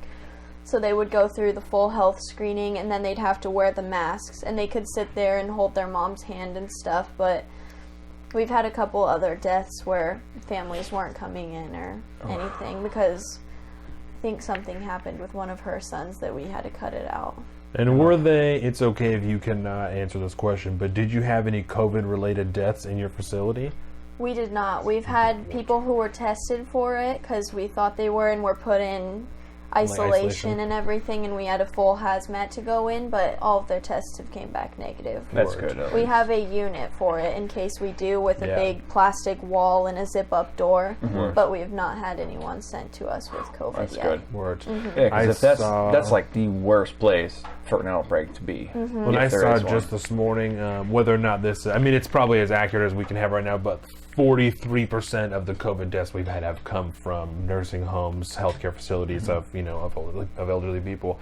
Which, when you think about it in pure common sense terms, makes sense. Certainly. Because people that are going to be older are generally going to have more compromised immune systems. It's the same demographic, I think, that primarily dies from, like, a flu infection and things every year. It's that same type of demographic is certainly way more susceptible to a COVID-19 coronavirus than, say, any of us in this room. Right. We may get it and be carriers and be totally asymptomatic, and we might be fine. We might go down for a couple days like a normal sickness or something like that, or it might fuck with us hardcore. And percentages, and you never really know. But the vast majority thus far have been older people. And just to speak on that really quick, because we were talking about those different strains earlier, I know there's been a lot of people, especially as the mask thing came around, like, it was divisive before when it was a total, like, an option, but now that governors and people are making these type of statements, like, you have to it is like a whole... It's a whole deal, it's a whole fucking deal about, like, I'm not doing it, I don't have to do it. People are like, oh, you can't even conceal carry a gun if you're going to have one on, and like all this shit, coming out about, like, and you had 2 employees that said that they weren't going to show up to work if they were told to wear a mask, and like stuff like that. That's not the only time that I've heard that being the case. And when we talked about it, I was like, I understand and agreed that it is inconvenient. It's less convenient than not having to wear a mask, I said, but in a world we already don't know so much, because it's so new, still so much is unknown. A mask may or may not help at this point. The inconvenience to me is a non-factor. I would rather wear one and not have a conversation with a law enforcement officer or with a fucking rowdy ass individual who's like, you should be fucking wearing a mask, someone in a store who has a bug up their ass, or it's not worth it to me at this point to have that discussion, interaction, anything. I would rather just wear the fucking mask and move on with my day. Like, that's not the hill that I would choose to die on. But, and the reason I brought this up is, even though it's so divisive and people have become so dug in their opinions about not wearing masks, in a world where we are talking about new strains coming up in China, in Beijing, where more people are dying, a broader spectrum of people, a broader demographic of people, right? It's still something, especially because we don't know very much about it and it's continually changing. You still need to be careful. You still need to wash your hands. You still need to be cautious, because as we've seen, like I said, in China, in Beijing, it's still changing. More people are dying. More people are getting it that didn't get it before. So this type of shit is still capable. And if the Chinese Communist Party is still lying about everything that's going on, which they obviously still are, 100%. There's potential for it to do the same thing it did last time and find a way to get somewhere. And I'm not trying to fearmonger. I'm not trying to scare anyone, but I would hate to find ourselves in a place that China did, where people get complacent and they think that they're okay, and shit gets even worse and even more people start dying, So, and I want to use like this moment, because looking back at it and kind of my personal view on a lot of this stuff going back the last few months since we've been dealing with this, I don't want to be necessarily like looked at as having a hypocritical point of view at this point, because I am 100% on board the idea with wearing these fucking masks right now. I get it. I'm not super into it. It is 100%. It does have some totalitarian things going on to it. But for all those Gadsden flag guys, that don't tread on me people, like, I would say if you would step back and broaden your view to the totality of everything else going on with the government and the state governments and all this, the mask issue is not the hill to die on. It's the least of your concerns. If you really want to get down to it, this is the one time in history that I can recall where, previous to this, you could not go into a bank without wearing a hat. Like, you couldn't wear a hat, can't wear sunglasses, you definitely can't wear a fucking mask walking into a bank, into a 7-Eleven convenience store, into any store. You would be totally suspect if you were walking around with a mask. Enjoy it while you can. Okay, this is something you can't do in normal life. All right, because the government and society says you can't fucking wear a face covering if you go into a store, because now we don't know who you are. We can't. With it. You know what I mean? Enjoy the fact I like it. That this is something that you couldn't do before that you can do now. Yeah. And if you're worried about government involving themselves too much in your life or dictating too many things from on high and being problematic about well, this is just another little inch that they're taking and pretty soon on liberties. Yes, I get all of that. I understand all of that. But I also understand I've learned a lot about fucking viruses over the last few months, right? And the mutations and things we've seen in Beijing and the differences between the strain on the East Coast and the West Coast is like, let's all just be really conscious that COVID-19 is not a fake thing. Right. Right.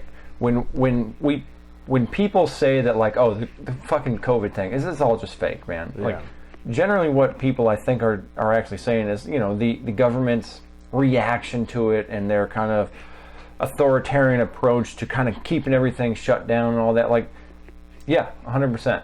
There is some totalitarian, authoritarian things going on to that, and that's directly related to the public health crisis and emergency doctrine and all this stuff that we have going on. But like, I just don't like me and you were talking about earlier this week. I don't see why wearing a mask in a public place is the hill you have to die on. Yeah. There's plenty other things you could be protesting for and getting all up in arms about the stripping of liberties and all this.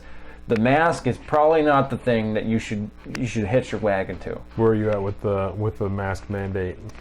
I didn't wear one before.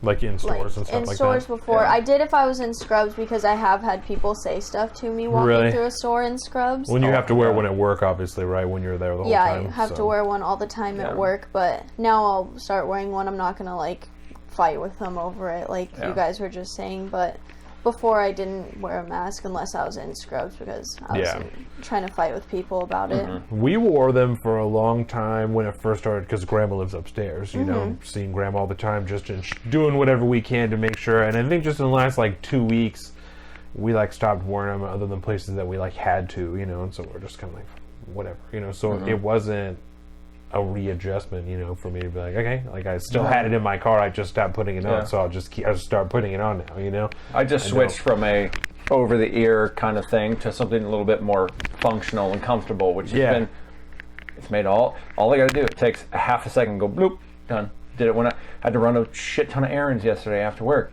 I went to 3 or 4 different stores. It is no inconvenience whatsoever. Yeah. Mind you, they're so comfortable. I got to go get Carolina a couple of them because they're fucking sweet. And they come in all sorts of cool designs, so you can do whatever you want. You can have some super American flag action going on. You could wear the bandanas. You can do all sorts of things. Yeah. But I've had a couple cases this week. Just, what's the word I'm looking for? Not atypical, but just random cases. What's the word I'm looking for? Started with an A. I don't know. Either way. Shit's gonna bother me. Random cases that don't necessarily speak to a trend or anything. People getting confronted outside of the grocery store yesterday when I was walking to the weed store to pick up not wearing masks? Delicious Skittles. Yeah, and somebody out in the parking lot stopped someone else that had a mask on but was wearing it down below, and decided to confront them and ask them, are we just not wearing masks now, or what's the deal? Oh my God! I just kept walking. I was like, oh People God. People are so shitty. It's so weird.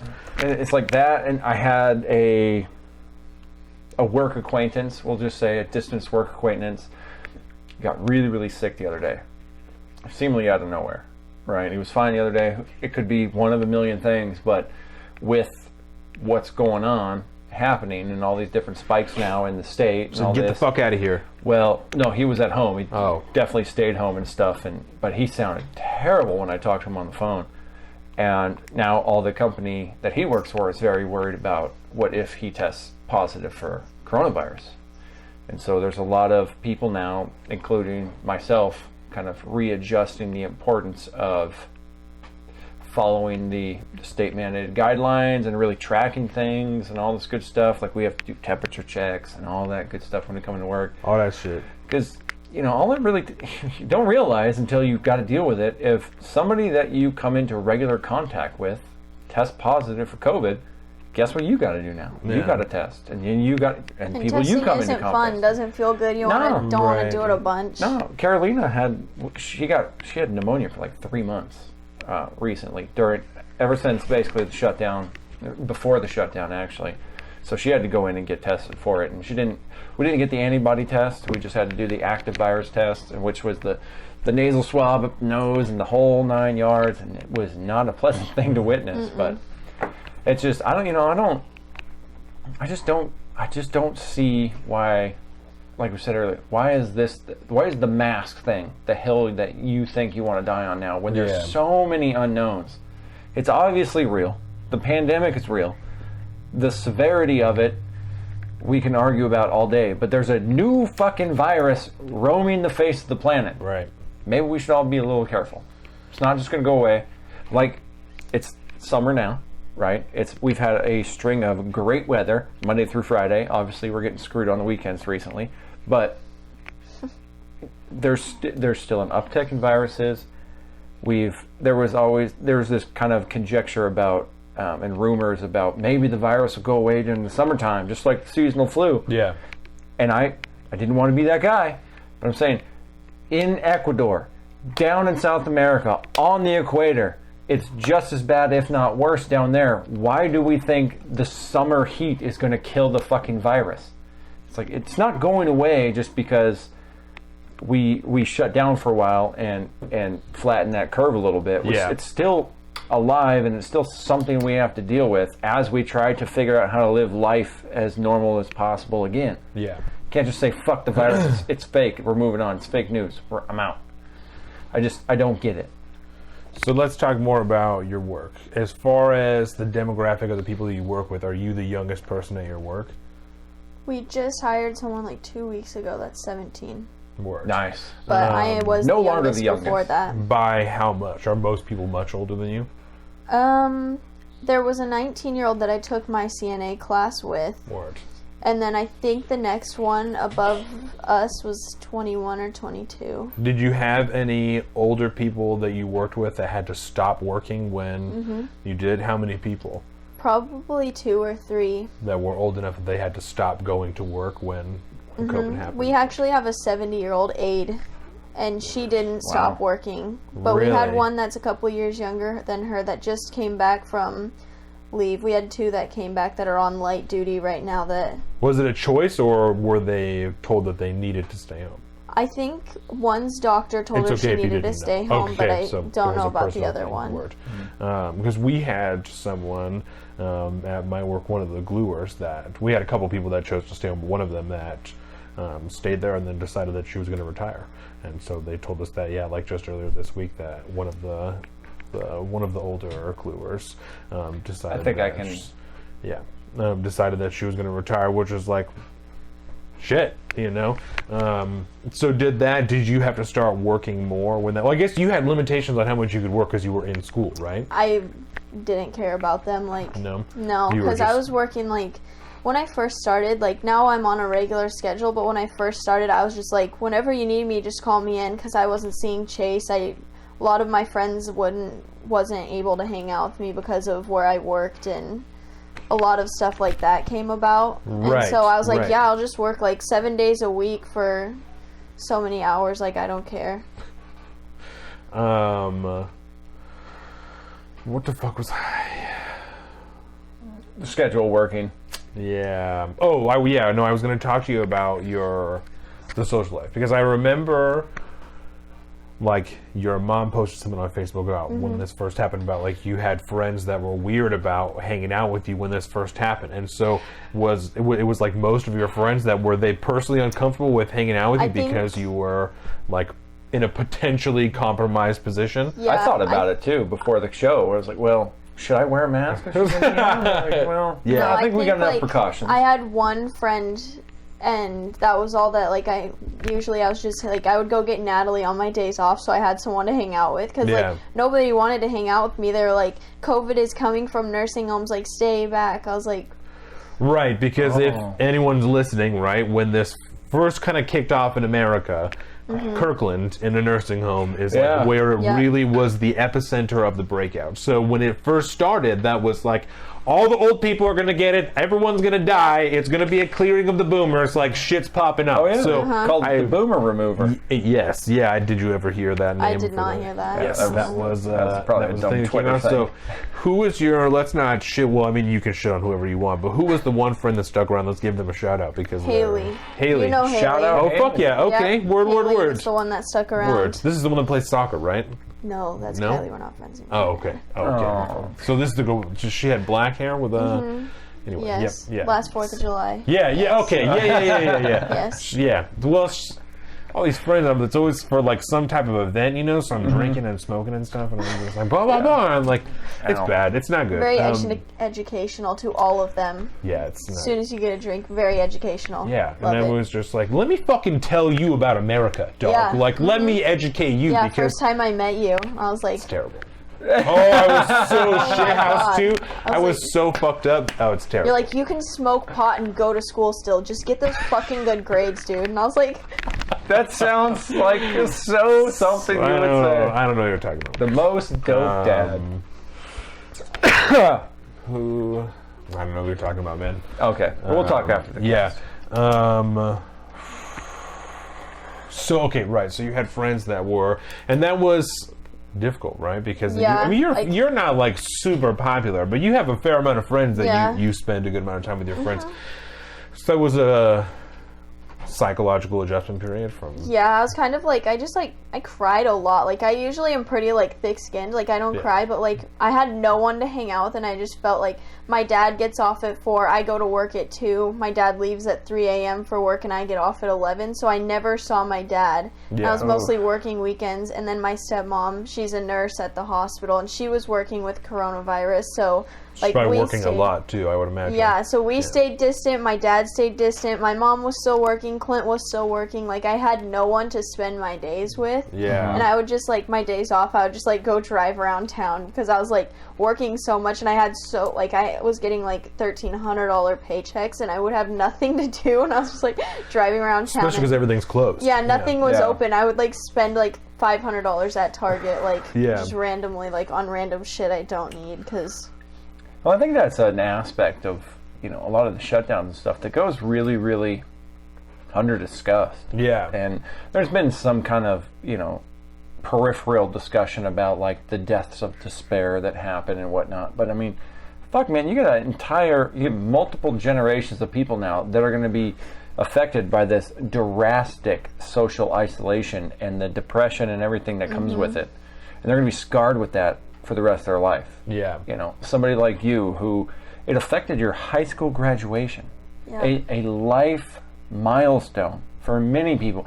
I don't really look back and care about my high school graduation much, but I don't want to assume that my kind of nonchalant experience with high school and all that is necessarily the case. I mean, I'm not a guy that wants to go back to high school reunions, but a lot of people do, and that their graduation is something I would imagine is very, very important to them. And were you going to, because I know you were going to like West Sound, right, before this, and so were you taking any classes out to high school when schools stopped operating? I took West Sound my junior year Okay. to get my certified nursing Oh, assistant okay. license, and then I went back full time at Central Kitsap High School Okay, during your senior year. during my senior Okay, year. so word. So, and schools closed were like in February, right? Something like that? I went to Disneyland the week before it closed down, and the weekend that it closed down, we never went back to school. So, like, I think March 14th was my last day at school. Right, because I remember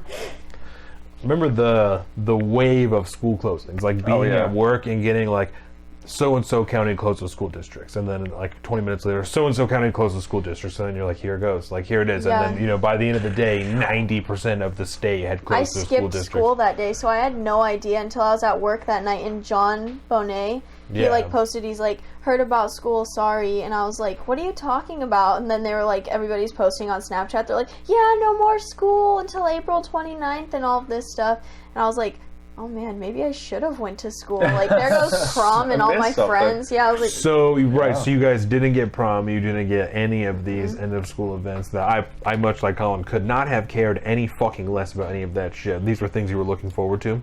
you know, prom, It's okay if you weren't. I was not, like, I didn't really care about prom, like, Do you and Chase go to school together? no. No. Is he okay. older than you or just goes to a different school? He goes to the alternative school on the east side. Smart. Yeah. When I think we've- I know where that's We've at. talked about this a lot. When I was in school, the alternative school was very much, and we're only 7 years different, so, but the alternative school is very much billed as like, fuck ups and idiots go to the alternative school. That's and still like, what that's it's kind it. of like Which talked is about as, but I know some weird. people that are like doing online that graduated like they were my class. They graduated like a year and a half ago, and now they're Right. like in college, like making good money. And I'm like, Yes. you did the good, easy way. Like I went there last year when I was at West Sound. Yeah. And I should have got my shit together and got my credits together, because then maybe I would have like actually graduated. Like Traditional on public time. school is not for everyone. It's not trash. formatted that way. Yeah, Trash. I definitely had a harder time. Like, I ended up doing Running Start, and I had a way easier time doing those classes than I did in high school. It just did not. Especially because that's Didn't a work. college-based curriculum. You Right. take college classes. Yeah, so it's so weird. If nobody can see that and identify that there's something like systemically wrong Yeah. with the public education system, where the bad kids can go off to something like Running Start or an alternative school and all of a sudden have amazing performance and have amazing progress and Right. success after that. There's something fucking wrong I with think what's going on next alternative door. is such like a great, like it's half a day. It's only 8 a.m. to 11 in the Something like morning. that, yeah. It's only a couple hours Monday through Thursday. Yeah. They don't That go way to you can school have a job, Friday. right? Yeah.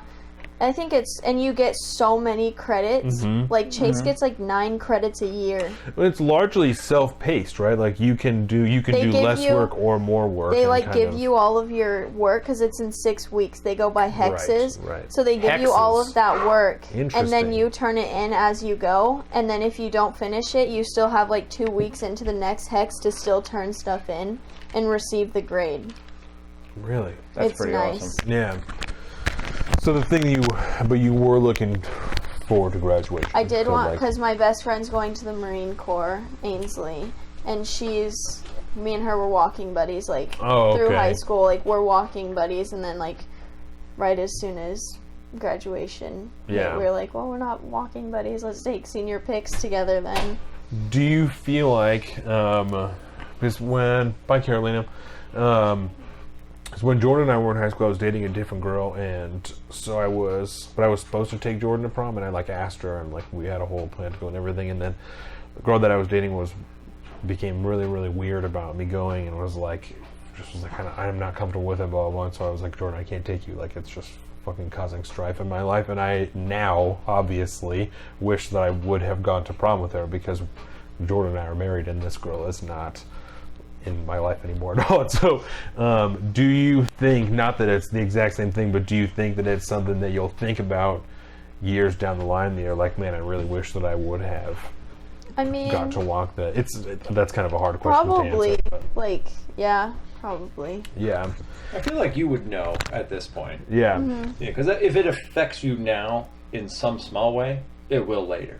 It was like sad, like I'm not gonna lie, like I almost like cried like waking up on the 14th, and I was like, I have to get ready to go sit in the car. Like I wore sweats and a t-shirt under my cap and gown. Like I just had to sit in the car, and it was like really sad, like putting on makeup, and I was like, no one is like, this is my last time at the high school, like this is really fucking weird, like Yeah, I don't like this. And Like, so how exactly did it work? You drove up in your car. Did you get out of your car at all, or you Nope. just opened the window So- and...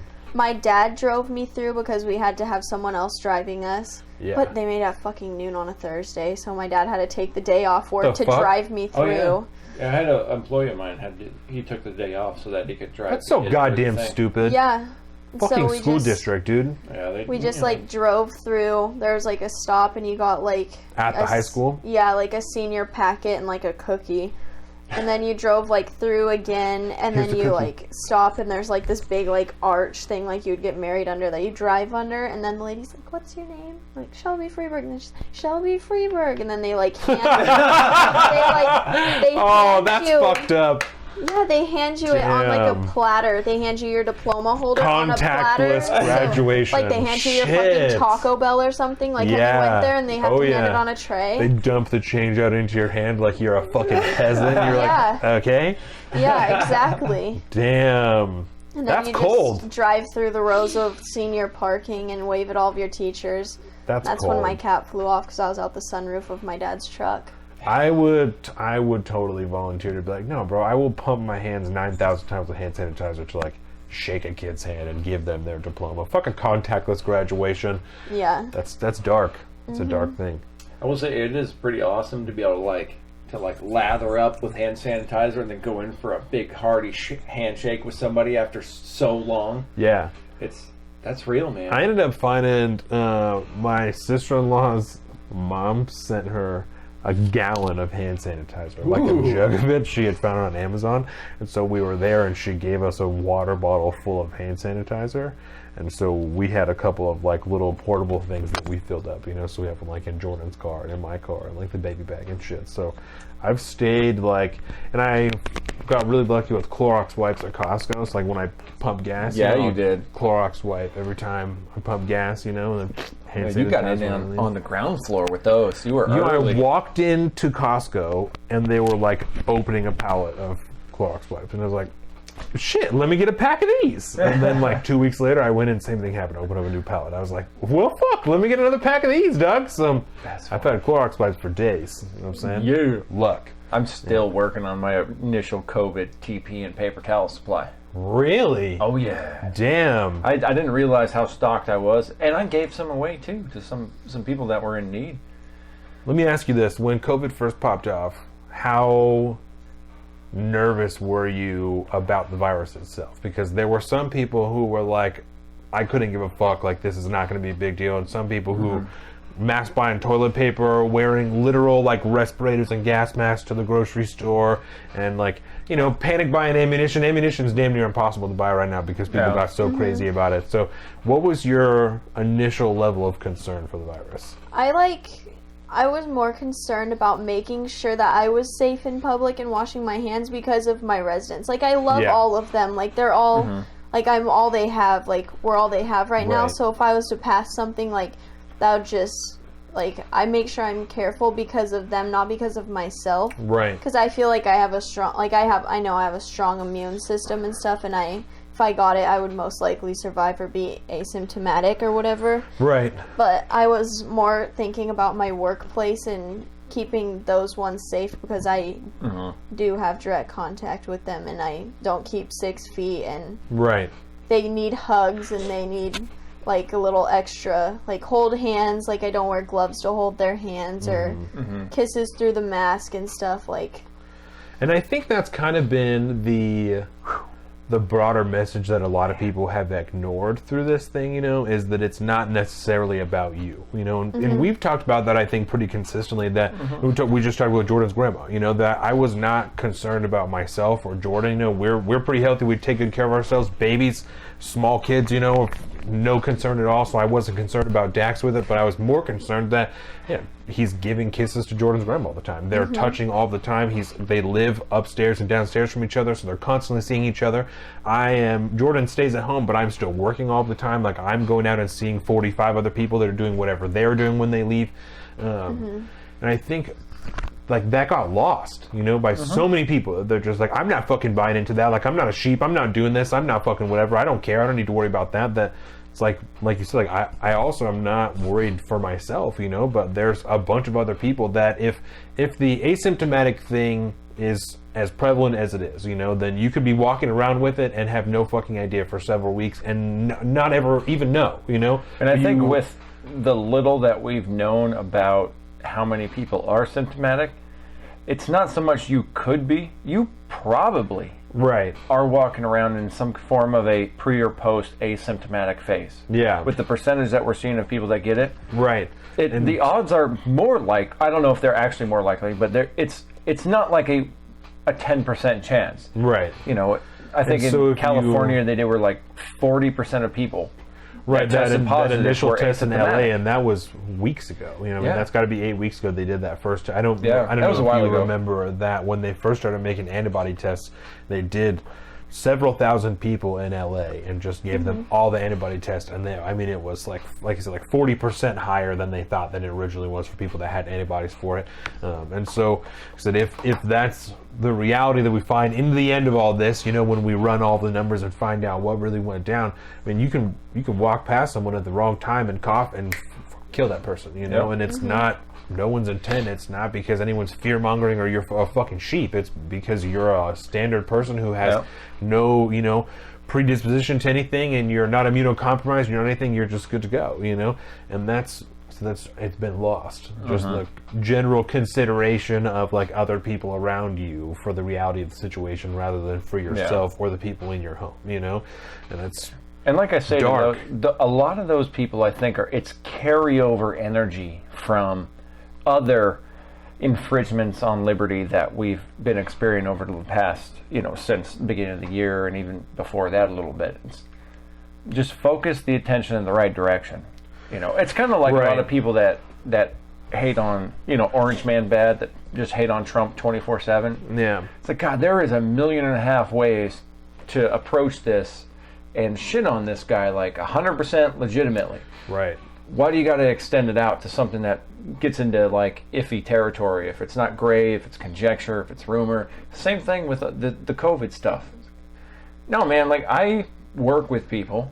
I have people that work for me that are, pretty good friends of mine that are in a high-risk group.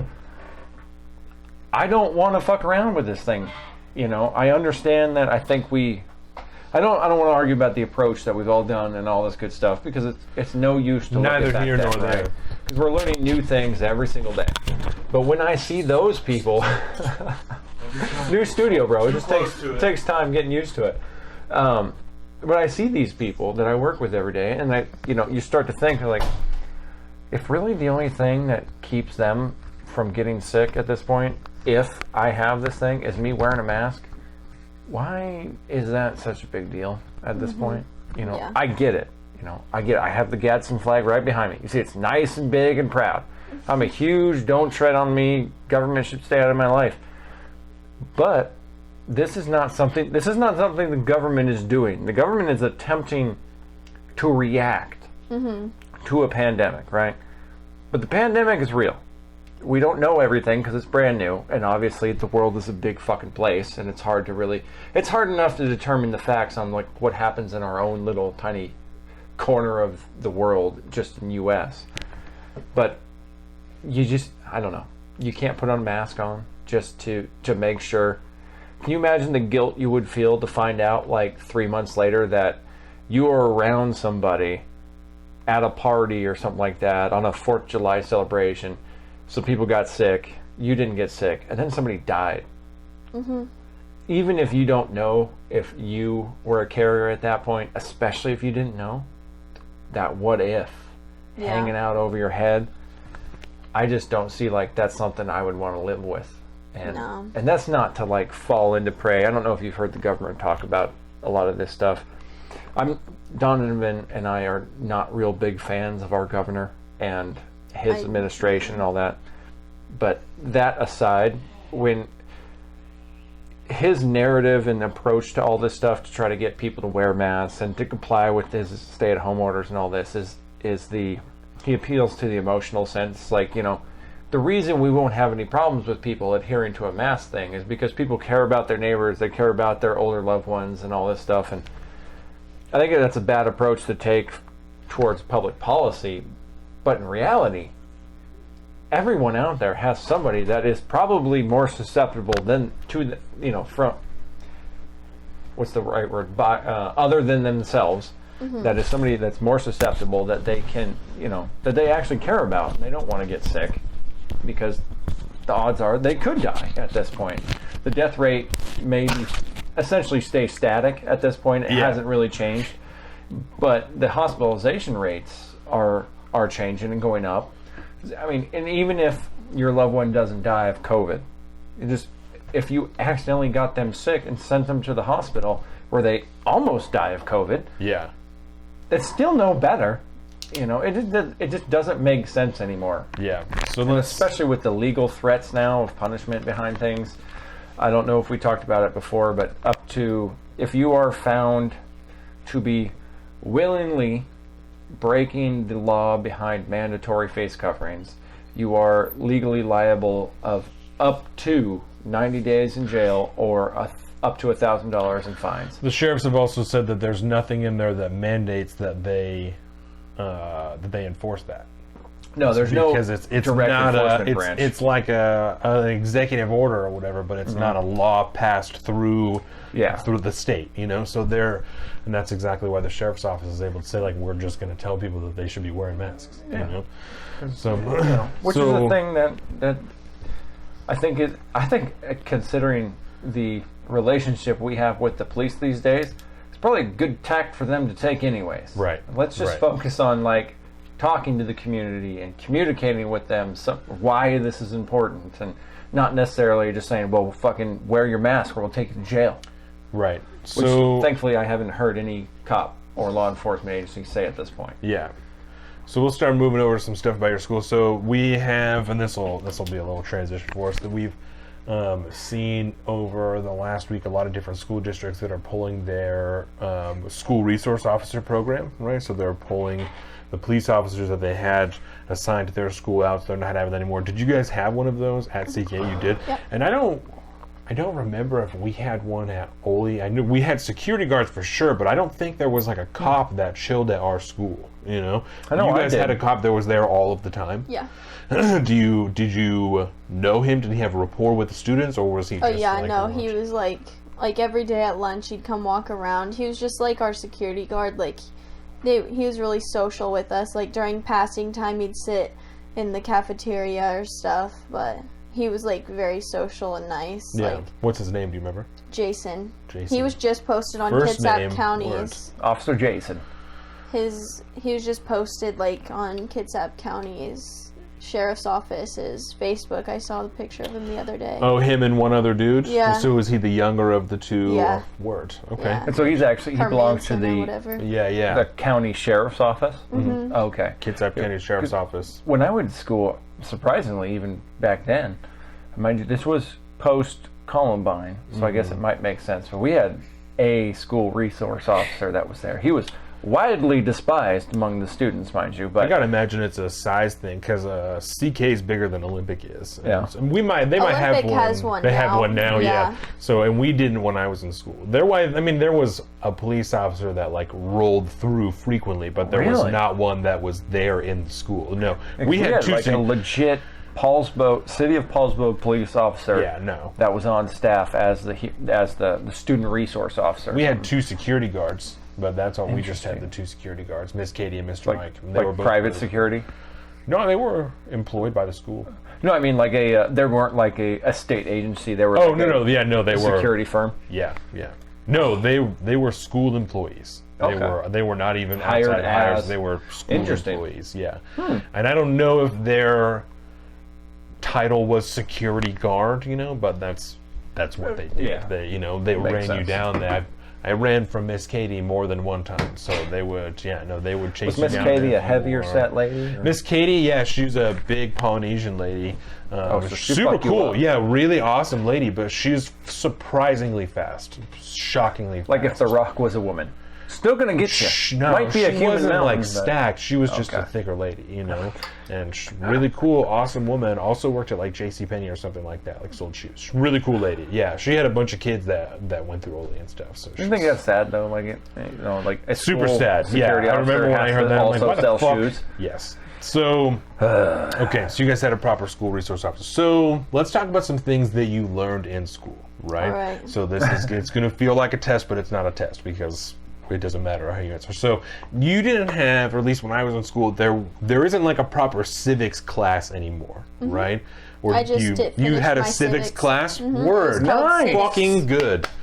Word. So Yes. we did not have one. We had like social studies and shit, but we did not Yeah. have a proper civics class. No, our class was actually labeled civics. That is Wow. awesome. That is cool. Okay, so in civics class you learned about like the functions of government and how things are. Well, that was third period, so I didn't show up 90% of the time. But Perfect. once So- we went to online, I did learn a lot about it, yes. So do you know yeah. Forgot about like that. how a bill becomes a law? Did you watch Schoolhouse Rock? Like the process of how a bill becomes a law. It goes through the legislatives or something.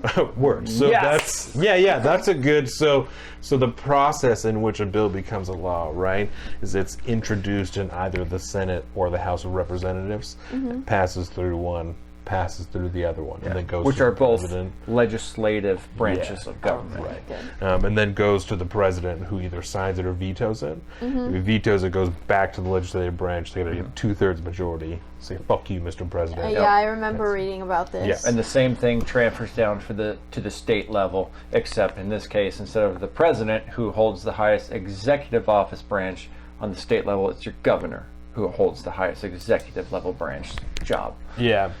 Did you learn about the Electoral College? I did not. You did not learn about the Electoral College? Okay, so do you know about the Electoral College? I don't. Word. Okay. Are you registered to vote yet? I am. Okay. Proud of you. Do you mind sharing if you have a party affiliation? For Washington State, I'm probably when you fill it gonna out? Culp probably. No, your party, right? So like, Oh, I are had you? to take a test online one time, and it was like, what percent Oh, like I told you voted what- okay. with. Hang on, I took a Interesting. picture and You have sent the it to my screenshot of dad it? Interesting. because I heard my about dad's this really just this heavy into week. politics, so Oh, I really? sent it to him. So is yeah. your dad jazzed you're going to be on this show? I didn't really tell him. That's what I Your got. dad doesn't know. 86% Republican. Word. Oh, 64% Constitution. That's what the fuck? I don't know. she's- It was a test I had to take Yeah. online for civics Interesting. class, actually. 55% Libertarian, 16% Peace and Freedom. I was gonna say, it sounds like she's Very a interesting. center-right libertarian. Yeah, according to the so tests. the Electoral College, complicated as fuck, right? But not really. So Yeah. there's a lot of people, especially in younger generations, yours, that are really against the Electoral College, way more in favor of like a popular vote, right? And so the Electoral College, each state, depending on its population, is rewarded different numbers of electoral votes. Right, and those are represented in actual people that are called delegates, and so they are assigned districts within the state that they represent. And so when you vote, your vote is registered by your delegate, and however the majority of this district votes is where that delegate places their vote at for the Electoral College, right? It's like a point system almost, and you have to get a certain amount of electoral votes to become the president. It's like 270 or some shit like that, right? What's the... I don't remember the total number. I'll look it up real quick. It's like 270 or something like that. And so there's a lot of misinterpretation that the vote of the people is not represented in an electoral college, right? And in the base electoral college, that's untrue, because as I just said, your vote dictates, if I'm your delegate, your vote dictates how I'm going to place my vote. But there are also things that are called super delegates, and this is a newer thing that has really fucked this system around. And super delegates are people like federal representatives or federal senators, the governor, people like that, that get a delegate vote for the Electoral College, but are not beholden to any voters within the state. So they can choose to vote however they want, right? Regardless of, even if the whole state votes Republican, the superdelegates can still put their votes towards the Democratic candidate for whatever fucking reason. So this is what... 538 electors in the Electoral College, just quickly according to Wikipedia, So it's 270 that you have, 271 or something like that. is that you- required to win. Yeah. So does that make sense what I said as far as delegates and superdelegates? Yeah. Yeah, I know that's kind of complicated. Yeah. And it's the superdelegate thing for a lot of people that they don't realize that really throws a wrench in that whole process. That there are people that are working within the system but are not beholden to the people that whose voice is supposed to be being heard. They don't have to listen to people's votes. They can just place their electoral vote however they want. And we've seen that be a problem in 2016. With Bernie Sanders, he got fucked out of a lot of electoral college votes. Shafted. By the party, and that's kind of a whole story in and of itself. But It's hard to talk about civics the way it should be as practiced today, because when you look at like the black and white rules of how things are supposed to work, we've done a really, really good job over the last 200 some fucking years of being a country as complicated in that all to hell as we possibly can. yeah, And so you may hear about how it's supposed to work technically, but then also hear about how it actually sort of kind of supposed to work nowadays. and the two of them don't often align with, especially when he's talking about the super delegates. That adds like an extra layer of complication to the whole thing. But generally speaking, it's that group of special electors that are supposed to represent their people and then vote on the big ticket item, which is the president. When you took this test, this political affiliation test, what kind of questions did it ask you on there? It asked like about like, what do you believe abortion should be? Word.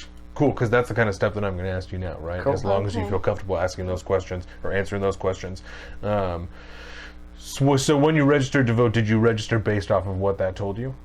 No. No? I just like went online and just put in my name and stuff because I was still in school when I did it. So like, did you register as an independent or as a Republican or a Democrat? Do you know? I didn't register as anything. It just put my name and my address and Word. everything, then sent me a card. Then I think you get auto-registered as an independent. I think so. Which is cool, right? I'm registered as an independent, and it really just provides you more options because we have open primaries in this state.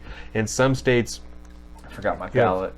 you have closed primaries, and so if there aren't candidates for your party in that election, then you don't get to vote on the primary. And the primary is how the parties pick who their candidates are going to be for the main election. And so because we have an open primary and you're registered as an independent, you can vote for a Democrat or a Republican or a Libertarian or whoever the fuck you want in the primary. And then again, when it comes down to the main election, you can choose whoever you want. But So when we say primary versus general election, do you understand what that means? What the Kinda. difference between the primary is? yeah, so the primary, like I was saying, is an initial election that each party will have. The Democratic Party will have a primary and the Republican will have a primary, and you'll have a slew of, for this time around for governor, it's like 35 candidates or something like that. And so God. so That's a you lot. choose, all these people are running, and so you choose your favorite of these candidates that you want to represent that party in the general election. And the Okay. general election is when you have two candidates or three or, of a set number, and these are the people that you get to choose from. So the primary is the selection of those candidates. It's like the filter. You're getting down to, okay, out of all the Democrats running, who's the one that is ultimately going to be down to like the Democrat versus the Republican, and then there'll probably be a Libertarian and a Green Party. And so that's the benefit of, like I was saying, of being registered as an independent in an open primary, is that you can choose from any party you want instead of just having to choose from Democratic candidates or just Republican candidates. Like for a long time, my mom was registered as a Libertarian, which can be really hard because in the primary, if there's 0 Libertarian candidates, then you don't get to vote in the primary. You just have to sit and wait until the general comes around and then pick one of those guys that a bunch of other people chose for you. So when you were doing this test, did you write down anything like this that you, like political affiliation questions that you had? Oh, I didn't write any of them down. Okay, no, But that's I'll fine. tell you. No, so as far as abortion goes, where did you sit on that? I think like if you have like You can make it as simple as pro-choice, pro-life, and then Yeah. expand from there if you want, because it's generally not as simple of a question as pro-choice or pro-life. There's generally much more nuance involved in that. So To put it in context, Donovan and I could sit down for 3 hours a week for probably 3 months and just talk about abortion before we get down to anything solid. So don't feel like you have to go super in depth. I think it's like pro-life unless like you're raped or incest like that. Okay. Like I don't think having unprotected sex with no birth control and then having a kid and then aborting it, like I don't think that's a like yeah, So if I was to put it like if a person was to become pregnant against their will, that would be an appropriate time to think about abortion in your book and still be okay. Okay. I think that's generally, if you boil that argument down, that's kind of what it comes down to. Because there's a lot of laws that are written, with the exception of like rape and incest and things like that, where it's like, okay, no, that's okay. that provide with exception to that. And there's a lot of people's kind of baser political ideologies can feed into how they feel about things like that. Like, I have said for a long time that I am like begrudgingly pro-choice, and not because I agree with abortion, because I don't think that it's the right thing to do, but I am personally so focused on personal choice and limited government involvement so as to stay logically and ideologically consistent with myself. That's the position I have to take, that it's not my business, and I don't agree with it, but it's not my business. And so what you choose to do is fine up to a certain point, and I think like the point we reached is like 20 weeks or whatever it is at right like, now, where there's like pain involved, and at that point I am personally uncomfortable with it. I'm uncomfortable with it as a whole, but it becomes more challenging for me, personally, when there's pain involved in like a, but I also don't judge anyone for holding any other type of view or anything. We've talked about that a lot, especially about this issue. It's so polarizing. There's so many people that a lot of people take it from a religious standpoint, and if you religiously base that, think abortion is murder, then you're not going to be able to support it really in any type of way, and there's so many people on the opposite side of that are not able to comprehend that for those people, it's not about personal rights or like infringing on your rights as a woman or an individual or anything. It's that they think that it's murder, and that murder is wrong, in any capacity, I think that like mostly, like if I was to get pregnant right now, if I couldn't afford it with the job I had right now, like I would go out and get another job and I would support my kid. Yeah. But I would never think of having an abortion, but if my like friend was to go out and get pregnant and she was like, I really can't support this kid and I don't have time for another job, then I would like support her in aborting it. I just would personally never do it to myself. I think that is an extremely healthy political view to hold, and it speaks volumes about you that you are able to hold that view and know that you're comfortable with someone holding such a different view from you. That's such a strong ideological point, and then you're cool with it, because there's so many people, especially in youth, in modern day, in like this generation, that are not able to even have a conversation about something they don't agree with without just, fuck you, I'm not even doing it, and like that type of shit happens all the time, like cancel culture, things like that there is so little tolerance for opposite views, that I'm really happy to hear you say that. I think it's interesting that you can have, like when you really boil it down to what it would look like for someone to be pro-choice or vice versa, anything else on that point, any kind of nuance in here. It really, on the ground level where it actually happens, like we could have friends of ours that get pregnant, don't tell anybody, and go get an abortion, and we would never know about it. Right.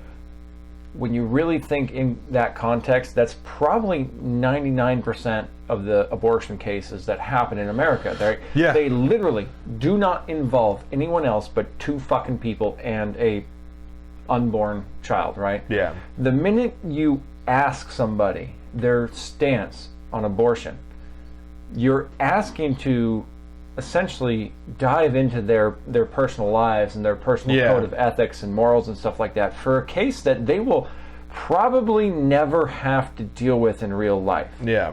So, and this has just come off the back of, we've been thinking about these things for years at this point, right? And this is kind of something I've had kind of pop into my mind recently. I had an acquaintance of mine that recently broke up with her long-term boyfriend, and then also a week or two after that, found out she was pregnant with said ex-boyfriend's child. And immediately I have to start thinking about this going, oh, what do I think is right about the choices that she is making? And I kind of like hit the fucking e-brake real quick and I said, okay, why am I now passing judgment on a friend of mine's fucking life choice that is only her goddamn fucking responsibility, and the only person that's going to be affected by that, her choice is her ex-boyfriend, and her immediate family. Yeah. Nothing to do with what I want to say. It doesn't affect your life. Yeah. Exactly. And so and mind you, abortion in this case was never once even talked about.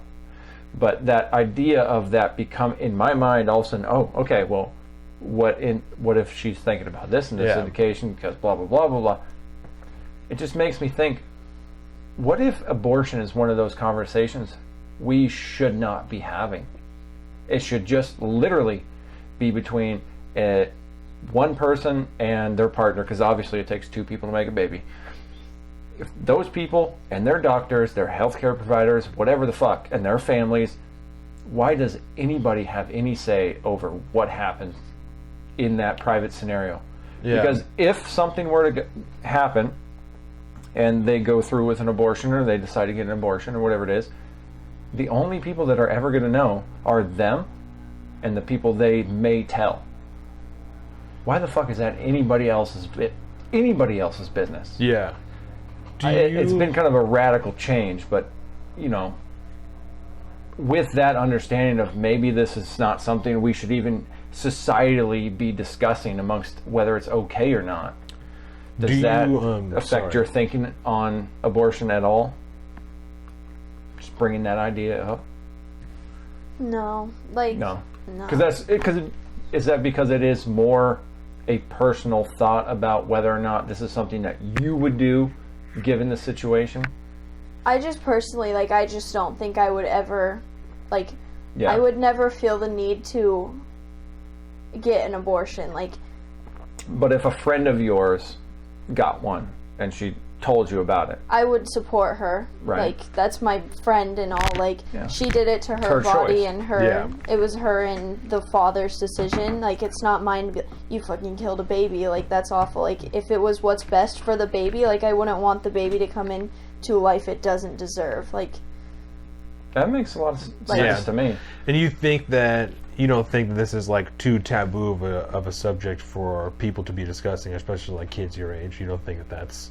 no, because I think most abortion comes from kids my age. Yeah. Do you have conversations like this, not necessarily just about abortion, but about political things? Do you have conversations like this with your friends before they all started ignoring you because of COVID?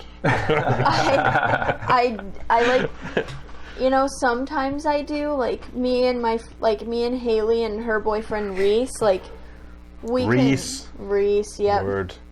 We can talk Shout out about... Reese. Don't know him, but shout out Reese. You know I Reese, did? you harassed him Peanut with butter cup. Evan last 4th of July. Of course you did. Of course. Yeah, redhead. Oh, okay. Oh, word. Okay. Okay. All right. He- All right. like- I gotcha. We can talk about politics, like, together, because he knows a lot. Like, she's educated, he's educated. Like, I mean, I don't know a shit ton, but, like, I could talk to them and, like, understand what they're saying. But, like, one of my friend's mother is, like, hard Democrat. Like, she just fucking hates Trump, fucking hates everybody, Inslee, like, everybody. Like, she just hates on everything, and, like, coronavirus is, like, the worst thing ever. Like, stay away from me and my family. Like, don't talk to us. Like, We're all gonna die. yeah, we're all gonna die. But, Yeah. yeah, she is, like, I don't know. I don't want to, like, call her out because I don't know if she's going to listen to it. Say whatever or you not. want, man. Yeah. I don't want to, like, I don't want to start shit with her. No, that's healthy. fine. That's Okay. That's healthy. Okay. We're not egging you on. We're No. saying that you have the freedom to say exactly as much or as little as you want. But, yeah, she's kind of the person, like, if I say something, like, clearly my political beliefs are way different than hers. Yeah. And so if I say something, like, she's only right with what she believes. Like, you cannot change her mind, like, no matter Yeah, what that's you no say. good. Yeah. Like, I mean, I will listen to, like, what she has to say, but I just think some of it's just, like, bullshit. Like, Yeah. guns are an absolute no. Like, no For one her? should, Ooh. no one except the cops should have guns in the military. Like, That's what she says. yeah. Yeah. And then my dad's over here just bought, like, 1,000 rounds of, like, That's what's what it I'm called? So Ammo. Our ammo. So where are you at on? Yeah, on the Second Amendment. Personally. As soon as I turn 21, I'm getting a gun. Works. And Okay. I'm gonna conceal carry, So not open carry. do you know that being 18, you can legally go buy a gun if you don't want to conceal carry right now? Really? Yeah. She can buy a shotgun. You can buy a shotgun for sure. Yeah, you can't buy a pistol until you're 21. Can't buy a handgun or an or a AR-15. I don't think I would, like, semi-automatic. Want a shotgun. Like, I mean, I wouldn't Shotguns want are a shotguns are cool. They're fun. I wouldn't I'll want go a get gun mine right until now. I had Yeah. somewhere, like, to keep it. Like, I can't just keep it in my bedroom with like my nieces and nephews coming in to wake me up in the morning. And there are laws against that right now. Currently, like, my dad has a big safe where he has like semi-automatics, like. Well, and as far as I feel like I want to meet your dad now. This sounds like. Well, and as far as Washington State goes, every gun you have has to have either be in a safe or have an individual lock on it. There cannot be access to it from anybody that, like, it's essentially anyone who it isn't registered to. And so that's a good thing to have a place to keep it as. That's where we have one AR, and I have it in a bag that's locked with a lock in it, you know. And then we have other guns, like I have another thing that I have, like my pistol, and to have that out and stuff. But I've told myself, like, I can't buy any more long guns until I have a cabinet to put these things in, and then I can buy more long guns. But yeah, my dad has a lot. Like, we used to go shooting all the time. He has like a 22 long rifle, 22 handgun, and 9mm. Yeah, he has an AR. I don't know what it is, but he's never shot it before, and he just bought a bunch of rounds for it. Like, he's stocked up on ammo. Like, good man, good man. Yeah. Yep. He went to a Culp rally last weekend, and he open carried the whole time, he said. And just for everyone who is not from the state or anything, Culp is one of the opposing gubernatorial candidates for Jay Inslee. We've talked about this a lot over the last few weeks. I do not see any fucking way that Jay Inslee stays in office in November. No. Yeah. He's done so much different shit to piss off so many different groups of people. Yeah, right. But, like, it's not even like it's just the right wingers that he's got pissed off. It's fucking everybody that hates him right now. So this is what happens when you adopt the ideology intersectionality. Yeah, you cannot win with anyone. Have you ever heard the term intersectionality before? No. Intersectionality. Just kind of smiled and nodded. You can almost simplistically, you can boil it down to like a point system, right? And it's categorizing. So postmodernism that's another conversation all in itself that we can have another day. It's a philosophical conversation. Yeah, it's a larger conversation. Yeah, postmodernism is a political ideology that generally you have to go to like university or school to learn, because it's a social ideology that's based a lot communistic values of Marxism, like, equality of outcome. And so that's something we'll talk about another day. But intersectionality will just start here, right? So because if we talk about anything else, it turns into much too large of a discussion to try. That's true. So in intersectionality at its base, you can think of almost like a point system. Point system for adversity, as far as you're a woman, that's 1 point. Right? If you were also to be Mexican, 1 point. Black minority, you know what I'm saying? That's 1 point. If you were also to be gay, that's a point, right? And so in this, those are just examples, but anything that would provide any type of generally assumed imposition on your life is a point of intersecting values as far as being a woman and being gay. Yeah, intersectionality is where that. How much historic oppression has been amounted, or how much historic oppression has that particular group been subject to over history? And so women obviously didn't vote at one point, and so on and so forth, and they were baby making machines only at one point, and different things. You know, African Americans were slaves at one point. Everybody has a different oppression value assigned to whatever specific category you meet. So even within that, like you talked about, if you're a minority, that's a point or something. But even within that, it's like, okay, well, if you are an African American in America that had ancestors that were slaves, that's like 10 points. And if you are an Asian immigrant that came over in the 80s and has not really had to deal with, you know, historic oppression, that's 2 points, not 10 points. And so it's this weird hierarchy of points based on oppression. And where all these different categories intersect is like the total sum of your hierarchical point value of how oppressed historically you have been. And that's something you can see reflected in... Does that make sense at all?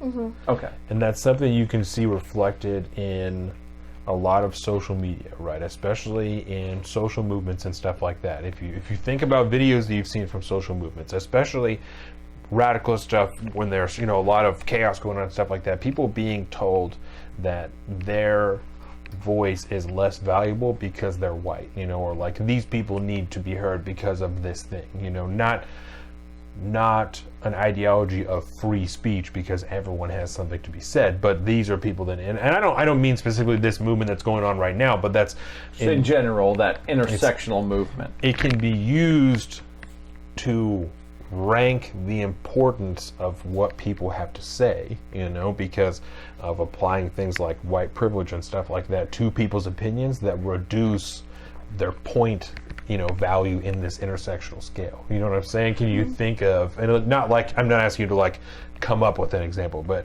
have you seen things like that reflected in stuff you've seen on the internet? Like it's okay if you haven't, because you're all admittedly not super politically activated, so if you're not watching political speeches or rallies and stuff like that on the internet, then that would, but like examples of things you might see is like, as a woman of color, this affects Y, or I believe this, or as a trans person, yes, I believe that's this. Probably an easier example. I think that might be a good, because that's kind of primarily, I think, what I see. And you qualify wherever you're at based off your intersectional category. Or and even though people don't think of it like that when they do it, that is the background ideology behind it. That's intersectionality. Places more emphasis or importance on that person's opinions because of their assumed privilege, like I said, or lack of privilege because of historic oppression, because of where they sit at, you know. And so because of where people can be placed at on this scale, you know, you can, even if you know what you're talking about, can be told that you don't know because you haven't seen it because you're not black, you know, and shit like that. Even if you know exactly what you're talking about, it's like, well, it doesn't matter. You don't really know, you know. It's where the term white privilege has come from. Yeah. You know, if you say something that runs counter to whatever narrative they're trying to push, they could say, well, you just have white privilege because you are white, and because you are born white, you have essentially not had to deal with this problem socially growing up, so that in essence has become a privilege that you don't have to deal with any of that shit that other groups have to deal with, without taking into account your individual history and vast list of experiences. You can't dig much deeper than the surface of kind of what we're laying out, because then it starts to become loaded with contradictions and whatnot. It's very, very, to use one of their own terms from kind of that side of the aisle, is it becomes very, very problematic to actually look into the nuances of things. Yeah. Because it doesn't start to make sense at a certain point. So in the realm of free speech, and this is going to be the next thing I'm going to ask you about, there, you know, the way that free speech is interpreted now, the First Amendment, the only thing that really you are hindered from saying is a call to violence. You know, I'm not allowed to tell Colin that he should beat you up. That's not free speech, not covered. And also yelling things like fire in a crowded room. Things that are going to place other people in immediate danger are not covered under the clause of free speech. That's pretty much it. As far as hate speech and things like that that people talk about is not something that, you know, you are hindered from saying just because people don't like it. You know, you can say really terrible, nasty shit, and there's nothing to stop that from happening. And there are a lot of people that seek qualifiers on that, you know, to like hinder people from using certain language, talking about certain things, and we see that in things being pulled off of the internet and as far in Canada. So this is a really good example, right? In Canada, there is a law that they passed that put into place this list of like 75. No, sorry, didn't put into place this list, right? Colin, will you fucking help me here? What is this C16, right? Is that what it was in Canada? Yes, it was. Proposition C16. And it made it a hate crime to discriminate someone based off of their gender identity, and their gender identity was off of this list of like 75 different terms that they had, right? Z's are all whatever, right? That's a whole other story. And so combined with this other human rights code in Canada, if you inadvertently misgendered somebody, called them by the wrong gender pronoun, and they sued you for discrimination, you could wind up in jail. Right, and it's an extreme case. It's not that will happen all of the time, but this law being passed opens the door up for the possibility of someone who is just in the right state of mind deciding that they've been discriminated against because you inadvertently called them by the wrong gender pronoun, and you can end up in jail. You misgendered them, and that becomes a hate crime now. Hate crime. So it's also hate speech, which is not something that exists in America because we have free speech. In Canada, they don't have the First Amendment the way that we have it here. So their speech is able to be limited like this. So a lot of people in America, especially who subscribe to those intersectional ideals, believe that things like that should be instituted in America to limit people's free speech because we don't want to be hateful. We don't want to be mean. Because feelings, or whatever word you want to apply to it, is more important than your right to express yourself freely. Where do you sit on that side? Are you more in favor of say whatever you want even if it makes you uncomfortable, or do you not want people to be able to say things that make you uncomfortable or other people uncomfortable? I think you could say whatever you want, if it makes you uncomfortable, sorry, but... So as long as you're not directly calling for violence or something that would make sense to you, you can say whatever kind of ignorant, racist shit that you want to say. Yeah. Do you think there's anything else other than those? And it's okay if you do, but just those things that we laid out, the fire in a crowded room and a call to violence, do you think there's anything else that maybe should be... No. No? Here's one that's socially enforced, but that is not legally enforceable. The N-word. Yeah. Dropping the N-word with a hard R. I hear plenty of people of color say it around, so I'm a white person, I choose not to say it, Because you have, why do you choose not to say it? Because I feel like it could be offensive to a black person or person of color. I feel like it could be offensive coming from me, I wouldn't personally get offended if someone called me a cracker or something, but... Very understandable, I think. I feel like the N-word would be offensive coming from a white person to a person of color. And so, how would you feel if, say, tomorrow there was a law passed that made it illegal to say that unless you were a person of color? It wouldn't really affect me, Would you be personally bothered by that law being in place? Kind of. Taking words out of the lexicon? Do you know lexicon? Have you heard that term before? No. I have heard it, but I don't know. It's common vocabulary. What everybody normally kind of says. Slang, but on a much broader scale. Yeah. It's what are the words we all use as a society to communicate thoughts and ideas? Like Gen Z, boomers, shit like that. Those are things that belong in the modern lexicon. That if you won't time travel to the 60s, and if you time travel to the 60s, no one will be saying that. But here, those are general terms that not just in Washington you use that term. If you went to Florida, people would still know what a boomer was. If you say, okay, boomer, they'll still fucking know what you're saying. So plus it's pretty cool because you could say things like, well, yeah, that's in my lexicon now. To your friends, and they'll be like, that sounds kind of cool. What does that mean? So there you go. So would you be personally bothered by words, not just the N-word, but words being taken out of the lexicon, being made illegal for use publicly? If they were if the N-word was only legal to be used by a person of color, I think that would be not fair because people of color are fighting for equal rights so hard right now. Not that they don't have equal rights, but the general idea. Then if they went and made a law that white people couldn't use a word, but person of color could, that would just be splitting it back up again. And I feel like then there would be more hate from white people because people of color could use this word, but we couldn't. Then people would overuse it to the black people. I feel like it would just divide For someone who doesn't think of themselves as a political person or something like that, I feel like that's about the best answer you could have at this point as far as because it kind of sounds to me at this point like you're saying, like I'm not going to use it because I know, it's going to hurt people. It's going to fuck with people. So I'm just not going to do that because I'm not an asshole. I'm not trying to be a dick. I'm not trying to hurt people's feelings or bring up shit. So I'm just not going to say that. But at the same time, you slightly feel uncomfortable being made illegal. But it's like, well, we shouldn't do it. But maybe it shouldn't be against the law. But we just shouldn't do it anyways. Like that.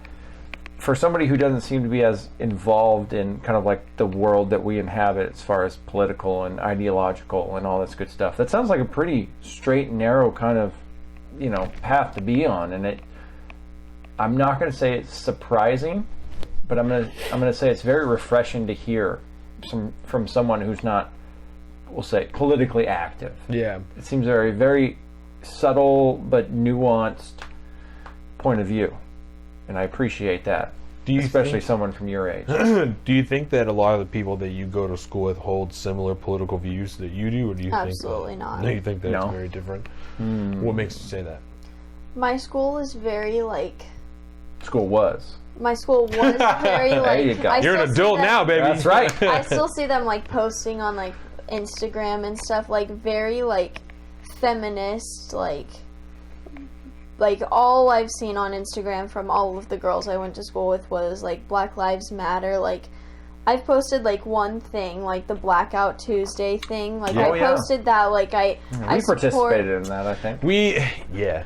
I support it, but people just take politics very a lot of people post fuck Donald Trump, not my president, he is your president. No matter how much you hate it, he's your president. She's in your family. For sure. Yeah. I like Shelby a lot. She's here for a reason. Yeah, she's good people. Yeah. I think it's very aware of you to realize that, because there's a lot of people that I know personally. I couldn't name a list or anything, but people that I've had discussions with that it took them becoming an adult to see things like that, and even just have any idea about things. We've talked consistently about this one chiropractor that we know, and I just shitting all over because she irritates me to no fucking end. Just the one that Jordan worked for? Yes, and it's because she could not have cared any less about politics up until Corona popped off.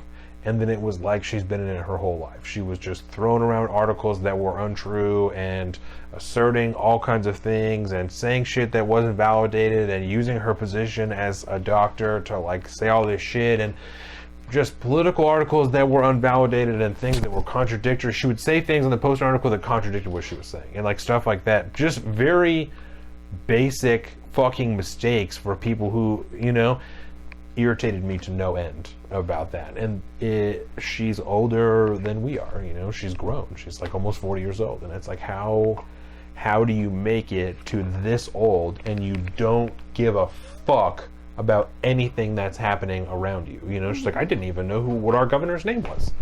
How do you exist comfortably in this world? And I'm not even saying be politically activated and argue with all of your friends, but you should have some semblance of an idea of what's going on in the country and in the state that you live in, and so it's Colin said, refreshing to see if someone who at least has a general idea of what's going on, and it's just I don't fucking know, that's the shit is concerning to see grown adults that know less about governmental functions than you do, and part of that is function of you just coming out of high school and them being however old, but there's also no reason for living in America 45 years and not still knowing how the government works, on a base level of how does a law pass, how does a fucking president get elected, shit like that. There's so many people that I'm sure you may see, and I know that Colin sees, that something passes through one of the legislative or one of the houses in the legislative branch, and they're well, there it goes, it's a law now. It's all done now. It's no. There's still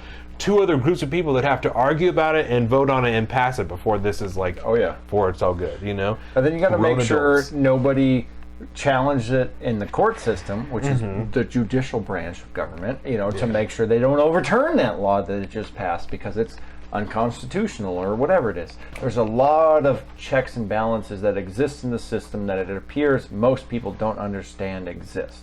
Either that, or they don't have faith in the system enough that that system of government, that branch of government, can intercede constitutionally and overturn a law that's passed. Yeah. So let me ask you this question. When it comes to the states and our state of Washington existing and having a relationship with the federal government in Washington, D.C., what do you, if the governor and the Washington state legislature was to pass a law and we voted on it in November, right?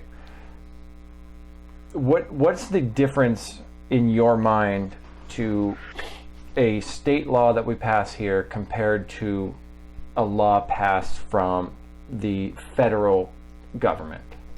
What, in your mind, talk to me about what the differences might entail to you as who you are today, this 18-year-old person living, becoming an adult.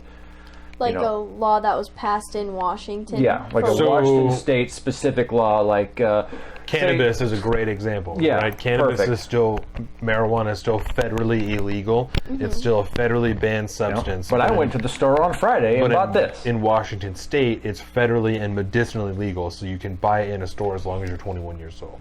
So that would be a case where a state law has been chosen to supersede a federal law, because the 10th Amendment of the Bill of Rights says, essentially, in not so many words, says that I can tell you exactly. Anything not covered in the first 9 amendments is a state's issue. Anything not listed here is not a federal issue, and it's a state's rights issue.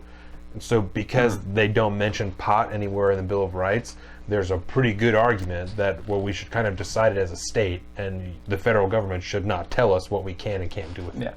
You know? Commonly referred to as like, well, states' rights. States' rights. So verbatim from the Bill of Rights, out of the U.S. Constitution, 10th Amendment, the powers not delegated to the United States by the Constitution, nor prohibited by it to the states, are reserved to the states respectively or to the people. So in other words, if we don't have a federal law, you states figure it out. So with that knowledge, he's asking, like, how do you feel about the comparison of a state's law to a federal law? Do you think that one should be more important than the other? Do you think a federal law is more important than a state law? Like right now, I like your comparison of the cannabis, right? Cannabis is 100% illegal federally to be sold and distributed anywhere in the United States. It's a narcotic. Right? It's actually more illegal than cocaine. Yes, which is strange. But in Washington State, in Colorado, in a bunch of different states now, the people of that state have decided it's not illegal in this state. Yeah. But the federal government says it is. What's your thoughts on that? I think like a state, I'm like kind of like, I don't know like if federal should be more important or state should be more important, because the state itself is its own like place. But the federal government is like the whole everywhere. But I'm not sure, like, I don't know. Okay. And that's okay. That's perfect. It is an issue that we are battling with as a country today. And that's why we have laws like this, where the federal government is still literally going into, depending on the administration, is literally going into weed stores, taking all the weed, all the money, and saying, you cannot do this. The state government is saying, you can do that, that's fine. You know, there's nothing the state government can do about it because it's federally illegal. But there's also, you know, so it's this weird middle ground that we find ourselves in, that those people are operating totally legally within the state. They have funding, they have places, you know, everything is legit. So Federal government can take everything. Is that away. why the federal government can P-test us for pot? Yes. Yes. Oh, okay. That's why, like, if you work at the shipyard, Like, as long as it's legal in Washington, the federal government can still and P-test you. private entities, private companies can do whatever they want. They can set up their own drug policy. So, like you said, you get drug tested at work. You probably work for a privately owned company, so they can dictate their own drug policy. You know, like I don't get P-tested at work. I work for a very small company. They don't have a drug policy that prohibits it.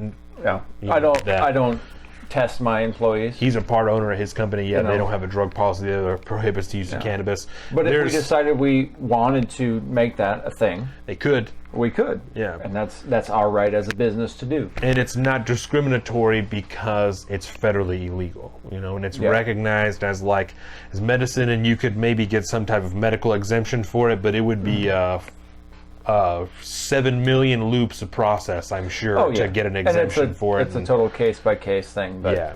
And the reason I kind of asked that question about it, is because that's just one example. Yeah, and I think it's a good example, though, because it is so, and I think it's probably you could probably equate it to the adoption of social media nationwide and globally.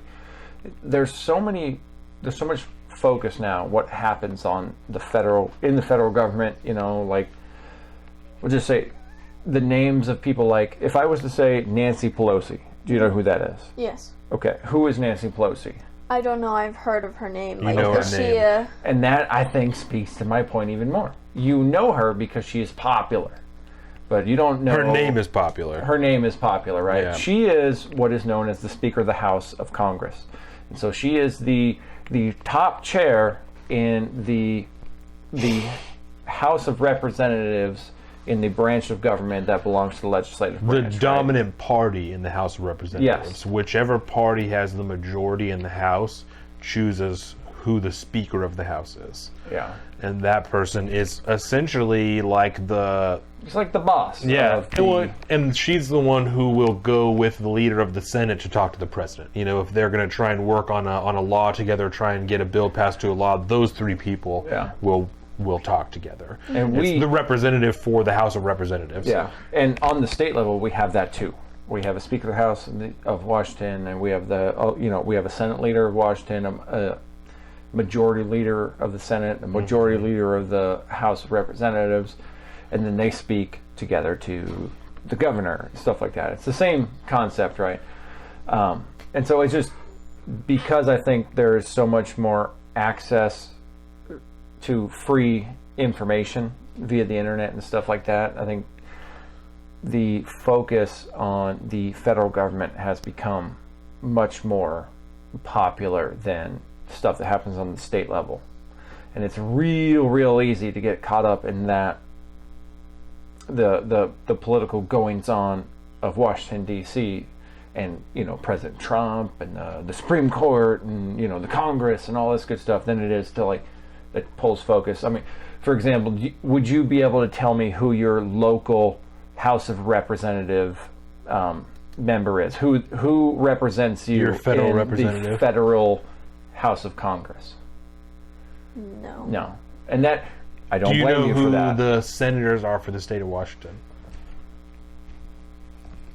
It's okay if you don't. I feel like I know their names, but I can't think of anything except Jay Inslee. And James is the Me neither, governor, don't right? feel bad. And just for the record, our senators' names are Maria Cantwell and Patty Murray. Patty Murray, I Patty knew it. I Murray. Yeah. Her Yeah. damn commercials. Thank you. I think she Her was the damn governor. I think she commercials. was the governor at one point, and then became. I think maybe she ran for governor at one point. Maybe. She was something else before she was this. Not important. I'm gonna find out. And our federal representative's name is Derek Kilmer. Yes. Yeah, and Used to be a fan. yeah, Not so much anymore. we've had positive and negative experiences with Derek Kilmer over the last 2 years. That we used to be real into him, and then we found that he's much more of a standard party politician than he plays himself off to be. But that's one of the things. So one of the bigger political issues going into 2016 and 2020. It does not appear that Patty Murray's ever been governor No, of Washington what State. was she? Maybe she ran for governor. She's been, I wouldn't put it past her, Yeah, but maybe yeah, she she's ran been for in governor. the state Senate, Democratic senatorial campaign chairman, Senate VA committee, Jesus. Senate budget committee, the Senate. Yeah, she's like number 3 in the line of succession in the DNC. Okay, so one of the bigger issues, free college, right? A lot of people, not just free college, but a payoff of student loans, right? Just go a wipe of student loan debt. That's something a lot of the Democratic candidates have talked about. Elizabeth Warren talked about it. Bernie Sanders talked about it. Yeah. So a lot of people have started to adopt that idea. Is that something that you have thought about at all in this? No? No, because I'm not really, my parents are paying all my college, so it doesn't really, I mean, it is free in my sense, but... And I think that is something, there's something to you saying that. Yeah. Just right there. You know, when... That's just awesome. To kind of age myself a little bit, like when I was getting close, when I was a senior, the conversation in my household was, all right, well, what are you going to do once you graduate college? What are you going to do with your life? Or once you graduate high school? So are you going to go to college? Or what are you going to do? Are you going to go to work? Or what's the deal? And I was like, because they're like, we're not going to pay for a penny of your college. If you want to go to college, you're going to have to pay your way, or you're going to have to get some scholarships and some shit, because we can't afford that, right? College is expensive. Very expensive. And I feel like it says something, and not so much towards you, but I feel like it's probably a very generational spanning thing. It's like, you know, do you know how much a year of college costs on average for you to go to nurse's school, or to go to, I mean, Yeah, where are you planning on going to college? Do you already have one picked out, or? are you planning on going to college? I am. Okay. I start in the fall. Okay. I'm going to start at OC and get my associates, and then hopefully transfer somewhere else for a nursing program. Word. So what are Probably you going to get your WSU. associates in? What's your plan? Olympic College, Okay. and then go What kind of degree are you going to pursue? nursing. I think that's very common, I think, around here. Around we here, do it's have big. we have Yeah. a very, I'm going to assume programs. it's a good nursing program, right? Yeah. I That hear a lot of nursing good things. program is really, really hard to get into, so Yeah. that's why I'm getting my associates. And from what I've heard, hopefully it's hard transfer. to get through. Like, you got to be. It's good. fucking on Yeah, it. it's good quality. Yeah, and I mean, I would like to say it's very popular. So I've known several people to go yeah. to nursing programs, and it can take a long time to get in, and then be difficult once you get in, but obviously worth What's it her in name? the What's end to produce. Kelly's daughter? She was going to Lexi. nursing school, right? Yeah. Lexi's going. Yeah. And she's all good now. She's certified, good to go, working at the hospital. She came and picked up some We should- shields. Like, Yeah. We should get her on the podcast one day. I think we could probably do that. We could probably do Yep. that. So your parents are. So what do you think about the idea of, since you don't have to pay for your own college, at least ideally, what do you think of the idea of the national student loan debts? I mean, trillions of dollars. What do you think about? Right? Is that what we're talking about? Trillions of dollars? Oh yeah. Being wiped out and Forgiven. All those loans forgiven. Yeah. It's gone. You don't have to pay them anymore. I mean, Seems cool to you, right? yeah, it's like So, it's a lot of money for the government to deal with. I don't know. So let me ask you this then. If somebody was to, so we're talking generally about college debt at this point, right? student loan forgiveness. Student loans. Yeah. And to forgive a student loan, you need a student loan, which means somebody needs to loan you the money. And in this case, we're talking about probably the Fed loan program, which Most student loans are federally guaranteed. Yeah. Yeah. So that anyone can get a student loan, so that you're not denied the opportunity to go to school based off of your economic circumstances or your parents or whatever the fuck. Yeah. So we'll even rephrase the question at this point to say, do you know who actually would loan you the money to send you to school? No. Okay. Now I think because that is interesting to think about, right? If somebody, because money doesn't grow on trees, right? So money comes from somewhere, and somebody's going to give you a loan. The federal government is going to back up that loan to make sure whoever gave you the loan will get reimbursed. That's the way it is. We got you on this one. So, but some company somewhere has to have the money to give to you so that you can give to the school. And that's how it works. And at some point, if you were to relieve all student debt, that means you are no longer personally responsible, or in this case, like say your parents, which I think is a very common thing. A lot of parents pay for their kids to go to school. Or right? co-sign on loans and shit like that. That's Yeah. super common. But at that point, then it absolves them from having to pay for your student loan so you can go to school. But somebody gave a person a bunch of money to go to school, right? Now, at that point, so is you're thinking then, okay, well, it works for me, I don't have to pay it, but now the federal government's going to pay for me to go to school because they're paying whoever is shelling out the money.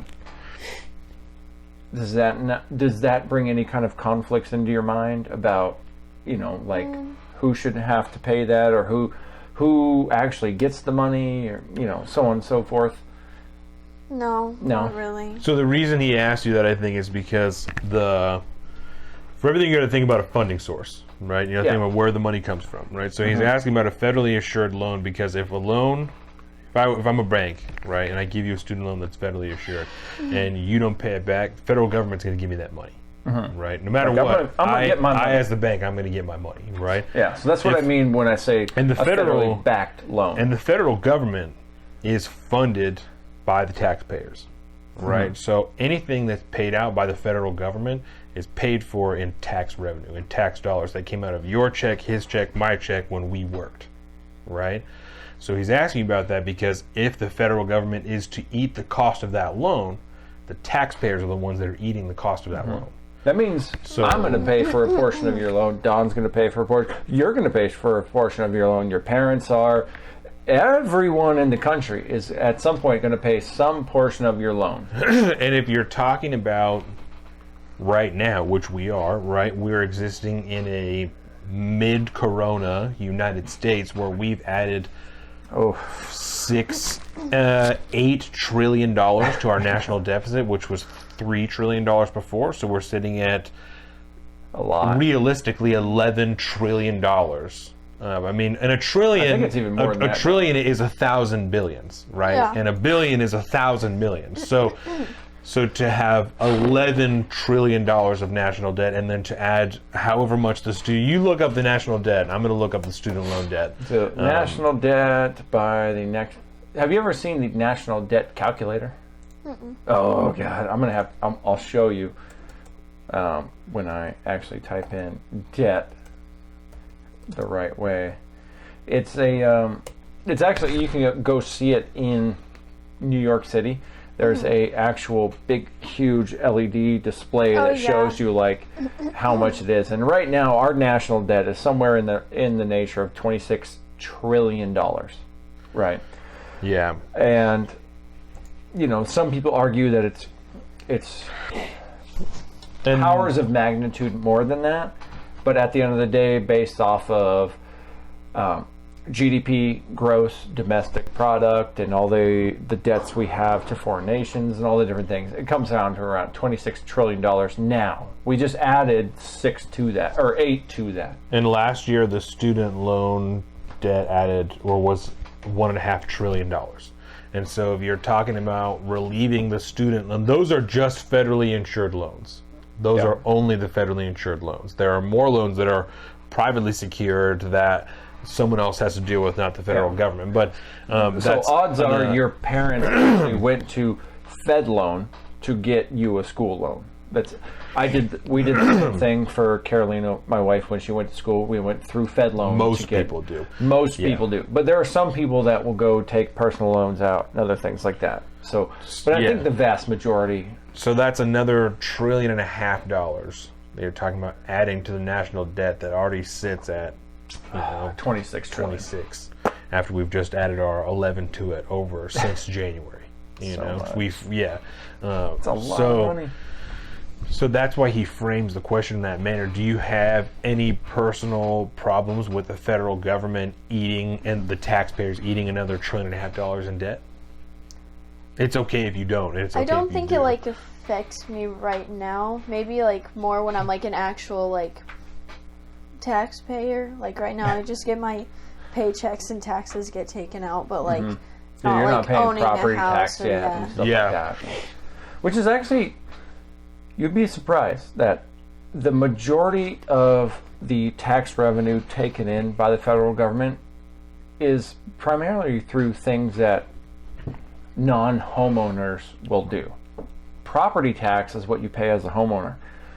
And the majority of your property tax actually gets dispersed only on the state level that funds things like schools and police departments, fire departments, things like that. It helps fund a lot of the more state level type things, whereas your income tax and your Social Security and whatever else comes out of your paycheck, it's about 18 to 20% of your paycheck goes to things that will ultimately become things like Fed loans or anything that the national government provides. We'll just say that, right? That is funded by the stuff that comes out of your check and everyone else in the country that gets a check. Housing, various welfare programs, food stamps, student loans. All of those things, any services provided by the federal government is where those things come from. Like your own Social Security when you retire, ideally, things like that. 2026 is coming. Right Yeah, around the corner. you pay into, like L&I and stuff like that. So if you get hurt at work, then things like that.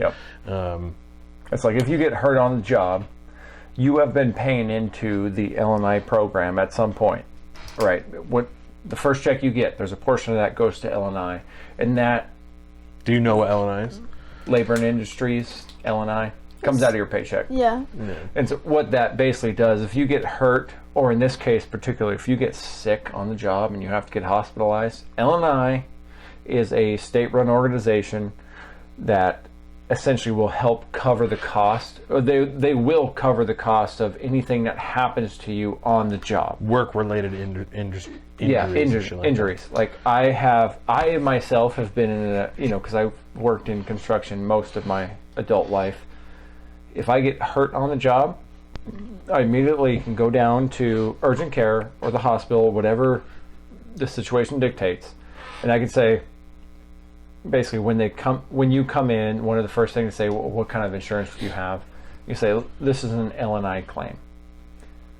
That means that automatically the Labor and Industries will get billed for whatever the cost of your injuries are from happening on the job, or whatever illness you got on the job. They will cover all of that because it's kind of like an insurance in a way. You pay every month into this system, or every time you get paid, you take a percent of your paycheck, you put it into that Labor and Industry system. General fund that pays you out if you end up needing something. Because the odds are 1 million people are going to contribute $20 a month to L&I through their paycheck tax. A small fraction of them are going to get hurt on the job or sick, and then L&I has enough money to cover their expenses because they got hurt on the job. Just work insurance. Work insurance. Yeah. Boom. That's what it is. So let me ask you about something that's a little bit more current, right? There's, in the last couple weeks, been a lot of talk about like defunding the police, right? So you've heard these discussions. What is your take on? And let's be a little more specific, because there is kind of the general idea of defund the police that a lot of people take to mean complete, and a lot of people mean a complete abolition of police departments, taking that money and putting it in other places, and a lot of other people mean taking a lot of money out of police departments, reallocating in other ways, reinventing police departments, finding different ways for it to work so as to lower police involvement with the community. So either one you can pick, but what is your take on like the talk of defunding the police? I don't think it should even be like a thing. Like, police keep their funding, like, because of bad cops, we shouldn't need to. Cops shouldn't all be stereotyped as that. Just like a pit bull. One pit bull attacks somebody, then just like a pit bull. The rest of the pit bulls are that's bad. So true. Like, yeah. It's like, you're not going to take out the whole race of pit bulls because one pit bull attacked someone or a few pit bulls attacked someone. Like, that is such a good analogy, by the way. Yeah. Can I just say? As that far is as so police good. go, for sure. Yeah. Because very involved in the police defunding and very involved in this problem with pit bulls. It's like, fuck. I have known so many pit bulls that are the sweetest fucking dogs. I love Sweeter pit than my bulls. own dogs, for God's sakes. And I love my dogs. Cody and Mike have pit bull. Diesel, he's so fucking sweet. Yeah. There's this big old blockhead. Yeah, they're always, They're Their just tails the same. fucking hurt though. When they Yeah. whip you, those hurt. It is a Weapons, whip. those things, yeah. But I love that analogy shit. because I think it is very, very apt. Yeah. The idea that there's this big scary thing out there that we have to protect everybody from. It's like, realistically, it's just something that's misunderstood. The police cops, law enforcement, I think at this point, we 12. have 12? 5-0. 5-0. 12 is the thing? 12. Slang. Man, I've always heard, I know 5-0.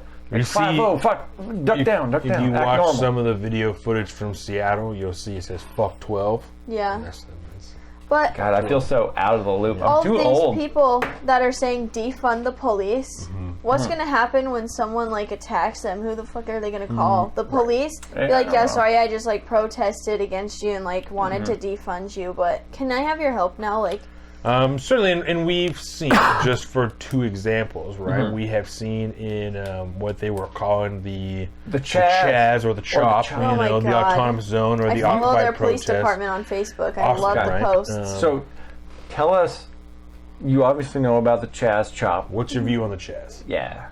I think they should go in there with a fucking tractor and take them all out. Like, just bulldozers, shit. just take everything out. Who cares about the businesses right there? We can rebuild them. I think it's so fucking stupid. Okay. Like, This that is- irks me. I love it. All right. So, knowing that the Chaz chop is dying, it's over. It's Right, Mayor 'cause Jenny they- Durkin showed up. Well, city employees showed up on Friday to remove the barricades And to today. clean and to clean it. Yeah, it started on Friday, and there was some resistance. Some peaceful resistance to this, right? There was people laying down the streets in front of the bulldozers. It was just like, you ever seen the movie, the book is right behind you, Leatherbound, something, Galaxy. Oh, the Hitchhiker's Guide to the Galaxy, right? yeah. You know, in the movie, there's that scene where he's laying there in front of the bulldozer. You're not going to put a free rave through my house. Yeah. You're not going to come take my Chaz chop. I'm going to lay down.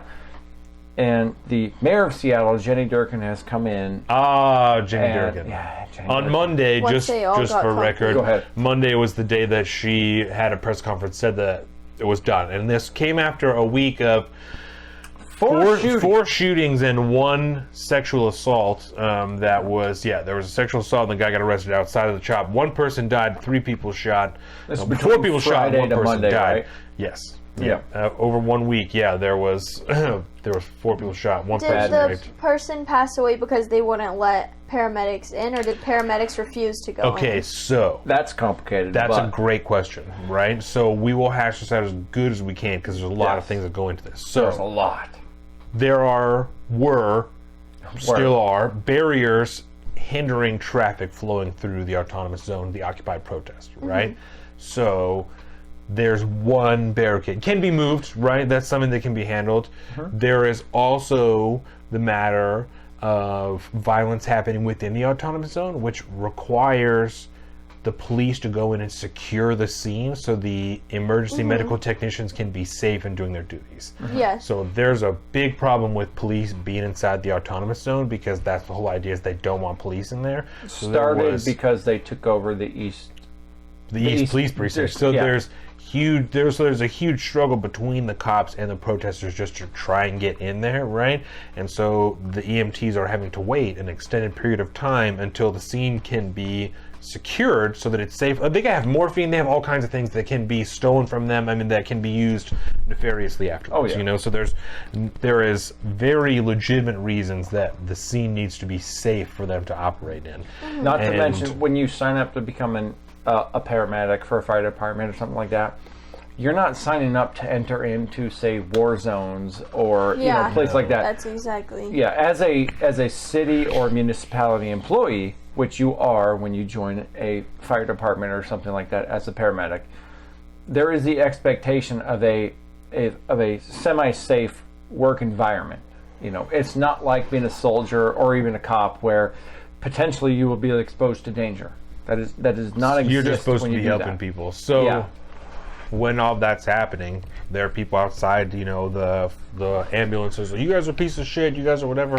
By the time the ambulance actually get in there, they've taken the person out of the autonomous zone. They removed him. So the ambulance can't even, regardless of the travel time. So the people from like Chaz Chop are out there Took 'em- yelling at the. Yeah, screaming at the ambulances They for shouldn't not have to doing go their in. job. They're their own, not America. Like, I don't think they should have to go in. That is an argument on itself, and part of why they started calling themselves the CHOP versus the Capitol Chaz. occupied protest as opposed to the autonomous zone, because that's the argument. Is if you're in an autonomous zone, there's literally nothing to stop armed soldiers from going in there and taking all of this down.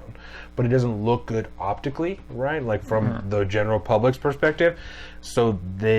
But when that starts to be discussed after 2 weeks, and there starts to be reports of extortion and illegal activity, Donald Trump is like, I'm going to take this shit back. They're like, no, we're not autonomous. It's an occupied protest, And so they tried to shield themselves from like legal liability of not being connected to the government. Because at that point, they can shut off utilities. They can do all of this other stuff that they're not liable to support this autonomous zone. And the only thing that kept them there before is that there's people who live in that autonomous zone that have nothing to do with the protest. There's 500 residences in that area, in that 6-block radius or whatever, and then also businesses that operate within there. And so the government, the city, can't just shut off utilities because there's people that still have to live.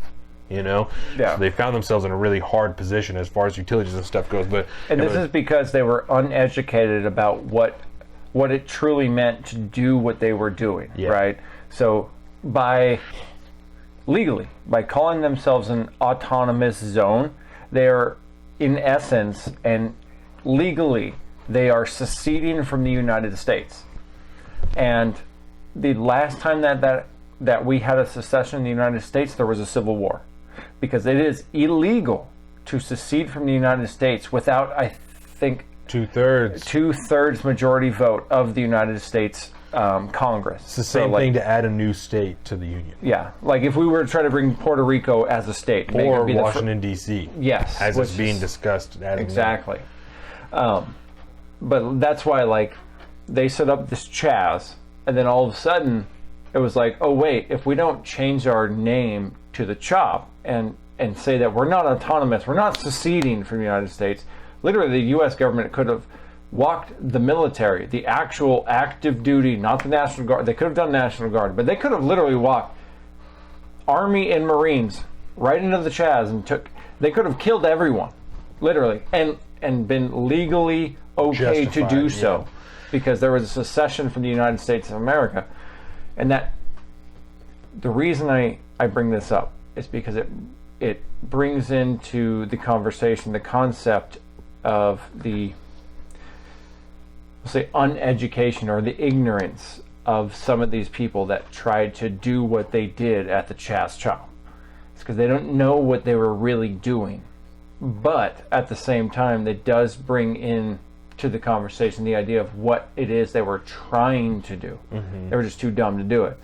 So regardless of all of that, right, I just think it needs to be brought up because this thing has been joked about for so long. I've been guilty of that myself, about joking about how ridiculous the Chaz is. Oh yeah. Because it is fucking ridiculous on its face, and it's hilarious that all of this stuff has happened over the last few weeks. But there's a more serious issue behind all of this, and this is the ignorance behind what is actually being manifested throughout all this. And I don't know, I'm going to get off this high horse because I kind of forget where I was going with it. But the idea of us having you in here and talking to you about all this it's been really refreshing to me, seeing somebody of your age have the kind of conceptual ideas that I think that you carry, that I think is very uplifting to somebody like me who has been losing faith in kind of society as a whole lately because of all the madness going on.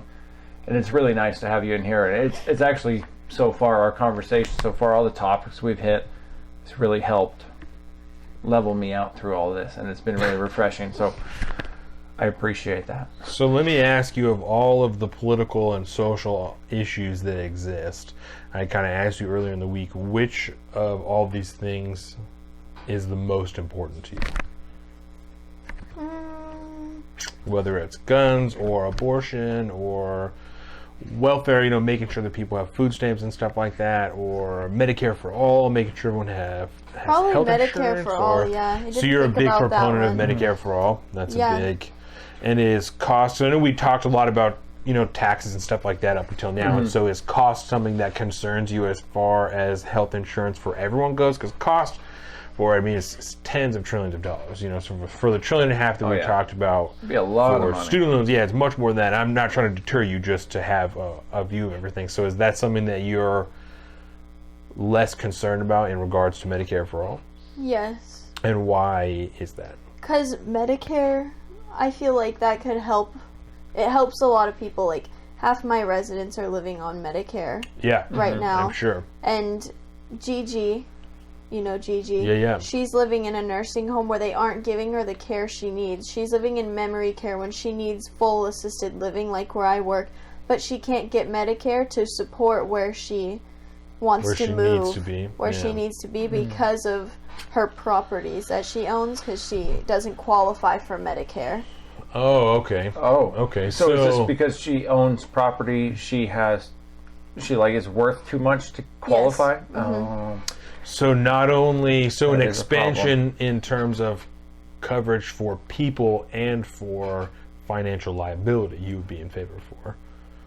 And I just mean, like he's talking about, she owns too much to, so you would be in favor of not only for everyone being available for it, but for, well, I guess that would just cover, fucking Medicare for all is Medicare for all. So Yeah, right. Fuck it. You're like proving the point. I'm trying to fuck it. I'm like, not even this, but this. Yeah, no. Yeah, and because that's the case. As of right now, like to qualify for Medicaid, you have to only earn X amount of money, right? It's all kind of financially based. But there's different tiers and shit too. There is. Yeah. Like I know when Carolina's family first moved to the country, they were on Medicaid for a little while because as an immigrant, and this is a totally separate conversation, but as an immigrant, you start off like at the bottom, and you got to do your best to scrape and grind to get to the top so you can be self-sufficient again. Yeah. Because obviously, you can't necessarily be self-sufficient right off the get-go. Right. And that's a different problem altogether. But like that being said, I know what kind of coverage they were able to get through Medicaid, and I know Medicare is essentially a different version of Medicaid, except instead of being like a dollar amount, it's more of an age amount. But if you were to transfer that Medicare for all mentality to everybody, it's obviously going to have a financial bottom line. Yeah. But is the moral implication of it worth the cost? Right. So do you think that it's just the good outweighs the cost that comes with it? That Yeah. And I think a lot of people are on that same tilt, that there's no denying the cost of it, but I think for a lot of people, even people who are fiscally conservative generally, you know, are of a mindset that for the greater good of everyone in the United States, for an equality of care, that's a cost that people are willing to eat. And we've talked a lot about... I'm kind of on that tilt a little bit. We've talked a lot about, since all this stuff happened, all this money got added to the debt, we're just like, does money even matter anymore? Like, it doesn't even, when we're talking about trillions of dollars, like, you can't even, and not just you, no one on the planet can conceptualize a trillion anything, because we've never seen a trillion anything. We've never seen a billion anything. You may have seen a picture of 1 million people, but you've never seen a billion anything, know? So you can't, maybe grains of rice or like a silo, if you look down into it, but you're not looking at all billion. You've never seen a billion anything.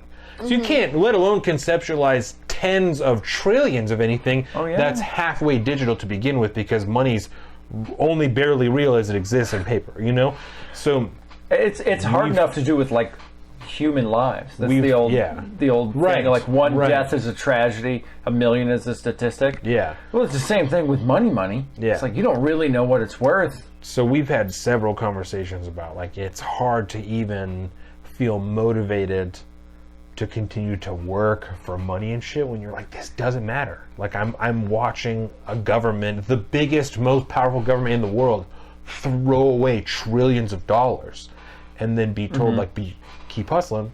Got to make sure you pay your rent though. It's like, but you just threw away $8 trillion in fucking a half a year. But don't you, goddamn it, don't you forget to pay your fucking cell phone bill. That $80, if you fucking forget it, we'll cut that shit right off. But and even with that mentality, right? it's still actually, if you go down that rabbit hole, right, and it's kind of like, what is money worth anything? Yeah. At the same time, we still have to live today. Right. In the current system. Right. So it's like, even with that knowledge, yeah, okay. Well, how much is this even more going to burden us by doing this thing, which we think at this point might be right for everybody? It's just like, we got enough money.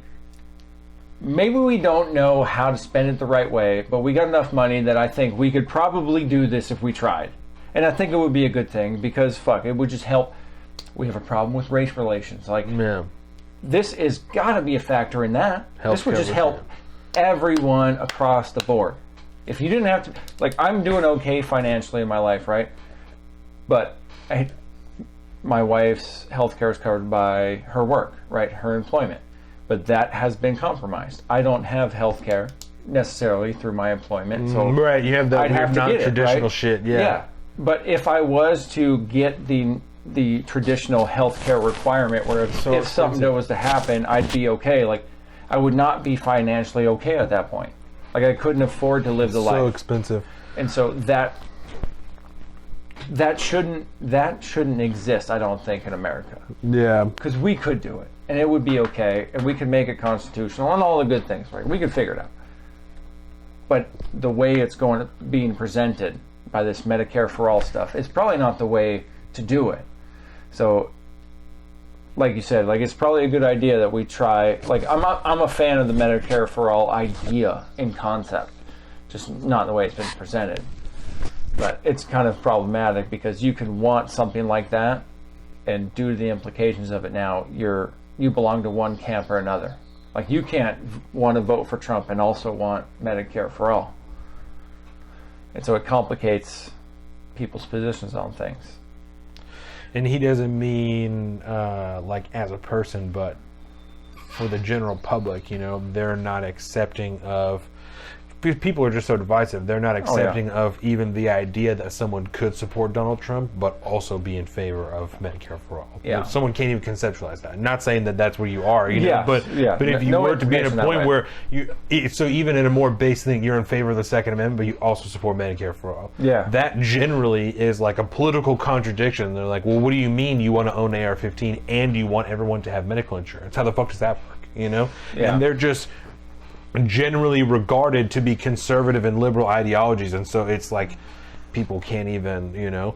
And I have conversations with my neighbor John consistently. He's trying to pin me down politically, like, where do you sit on this, and where do you sit on this, and yeah. where do you sit on this, and it's just a back and forth of like, I don't, It's kind of an amorphic you know. blob. And it's, if there was more people that felt comfortable personally being that way, you know, like, you obviously don't have any personal qualms about being like, no, people should all have medical insurance, but also we should maybe all have a gun, you know. And there's a lot of people who personally don't feel comfortable holding both of those views. They feel like they're being inconsistent, and that's not the case. That's part of, I think, what causes the country to be so divided, you know, is that so many people are unable to be honest. Like, one of the things that I wrote down for the pre-show was, I was at Cody's house yesterday and I was talking to someone there. I'm not going to use their name, but I was talking to them about politics and about the show and stuff like that, and they live a block from the Chaz. And they were there in the protest, and they've been in the Chaz, and they kicked a canister of tear gas back at the police. Oh, and shit. I had this whole conversation with a homeboy, and he's talking about, you know, and my girlfriend and all of her friends are like from Seattle, and I'm from here, and my boss is really conservative, and her and all of her friends are really liberal, and I don't feel like I can, you know, like, I don't know where to sit at, and I feel like I see so much of it. And he did not say this to me, but I've, you know, theorized in myself, like, he seemed like he doesn't have the room to discover himself politically, ideologically, to know what's important to him, to know where he sits, you know, Because there's too much social so much pressure. confliction, so much, from his girlfriend and her friends, and they're so, because they sit so far left, you know, they're unaccepting of anything that doesn't fit with their narrative, their idea of what's okay. And his boss is just the other side of it, just very conservative, very unaccepting of what he lives with, you know. So he works in one place and lives in the other place, and feels uncomfortable with either of these people having even the room to try and discover where he sits at, you know. And that's such a problem. Like, if you're if your dad was so far right and your boyfriend was so far left, and neither of them were okay with the other person's ideology. Like, you don't even have the room to try and explore what you think, because you have one person telling you have to think one thing and another person telling you think the other thing. That's horrible. Yeah. To think that someone would be stuck in a relationship that doesn't allow them that freedom, you know? And so I think I've met your boyfriend one time, and I already like him a little bit more just knowing that you're not in a compromised ideological position, that you are free of thought. From I've met your dad, I think, one time. I obviously know your mom all over the fucking place, and I know Clint. Like, they are not restrictive as far as thoughts goes. They would not tell you can't feel a certain way or get the fuck out because you think this. Like, they're not.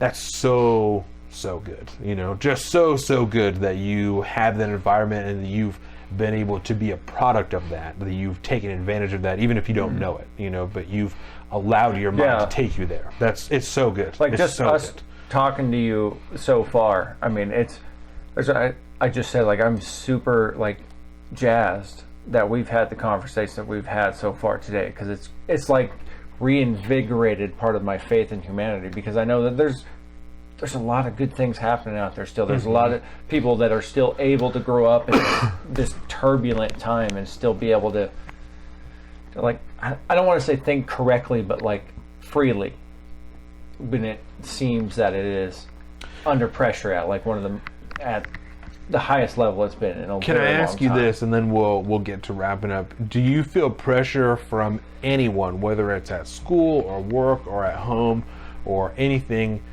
to feel any pressure to like think a certain type of way or hold any type of political views or personal views or social views or anything like that? Well, at work, like, there's this one lady, and she's very like, you're going against them if you're not doing anything with the BLM thing. She's like, we're gonna go protest tomorrow. Silence is violence, and okay. Silence is acceptance. And so, like, we know exactly what you're talking about. Yep. Yeah, and so like but I don't let it affect me, like, and change my, like, oh yeah, tomorrow's my day off, I'm gonna go fucking march with them. Like, I don't. Mm-hmm. And we ran into that. We started the Blackout Tuesday thing or whatever, right? I did that, and then I did it on our social media account, our Salt to the Streets one. And then, like, right afterwards, I was talking to Colin, and I'm like, did I just pander, like, to the masses? Like, is that what I just did? Did you just bend the knee to all of them? And I did it originally just because I was like, this is like a simple thing that I can do that's just like, for sure, you know? Because when we've talked about it on the podcast, it's boiled down to, like, we support, and we've said openly, we obviously support the message of racial equality for all people and equality for everyone, you know, of all races, all creeds, all everything. That's what we argue for every single day, you know? And so at the core, you know, we support the message of Black Lives Matter, of equality for all people, but we don't support this movement and this organization as it sits. Not this movement, this organization as it sits, you know? That is like an unreasonable view at this point in time. What the fuck do you mean you don't support this? Like, whoa. It's important to note that the movement and the organization were not the same thing at the beginning. Yeah. The movement was just an idea. It was a concept. It was a thing. Mm-hmm. And then the actual registered owners of Black Lives Matter, the organization, became attached to it later. Yeah. And then it became the conversation. What does the organization think? What does the movement think? And that's complicated things all to hell. And so when I did that, like I said, I was talking to him, I'm like, I don't even, like, what the fuck do I do? You know, I did something that I thought was just like, this is just a simple thing that I can do that's ideologically consistent, logically consistent, that's just like, we're down Agreed for with it. the movement. But yeah, you know? then we're just shit's fucked up. Like, did I just compromise my own morals by getting on board with something that's like a part of this larger thing that, and I don't know, you know, I don't have any idea. I've thought 1,000 times about taking it down, you know, like it was weeks ago, still thought about taking it down. I'm like, I'll just leave it, you know, I'll leave it for now. It's so hard to separate yourself from that and not get swept up in, like, you need to be doing this and you have to be doing this and you need to advocate this particular way and you need to say these certain things, and like we were on it before, but have been very, very acutely aware of what's commonly referred to as like language policing, you know, like when you say something like this, it really means this, you know, and when you use a word like this, it actually means this. And when you're telling a black person they're articulate, you're really saying, for a black person, you sound pretty smart, you know, like shit like that. That's like, I'm not going to be told the meaning of what I'm saying. You know, you're not talking about equality. You are talking about forced language of you changing the meanings of my words. You know, and it's like so easy to start with something like a Blackout Tuesday, and then all of a sudden to be posting other shit about microaggressions and, like I said, fucking language policing and, you know, backwards meanings of words and shit like that. It can be so easy to slip into that backwards ideology of fucking with other people's rights. You know,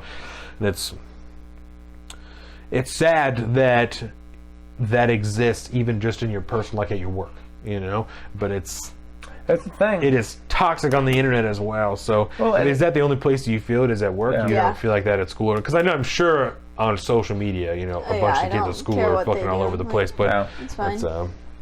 And so that's weird, because like you haven't necessarily had a change in your life since school, right? Since you were in school and since you graduated.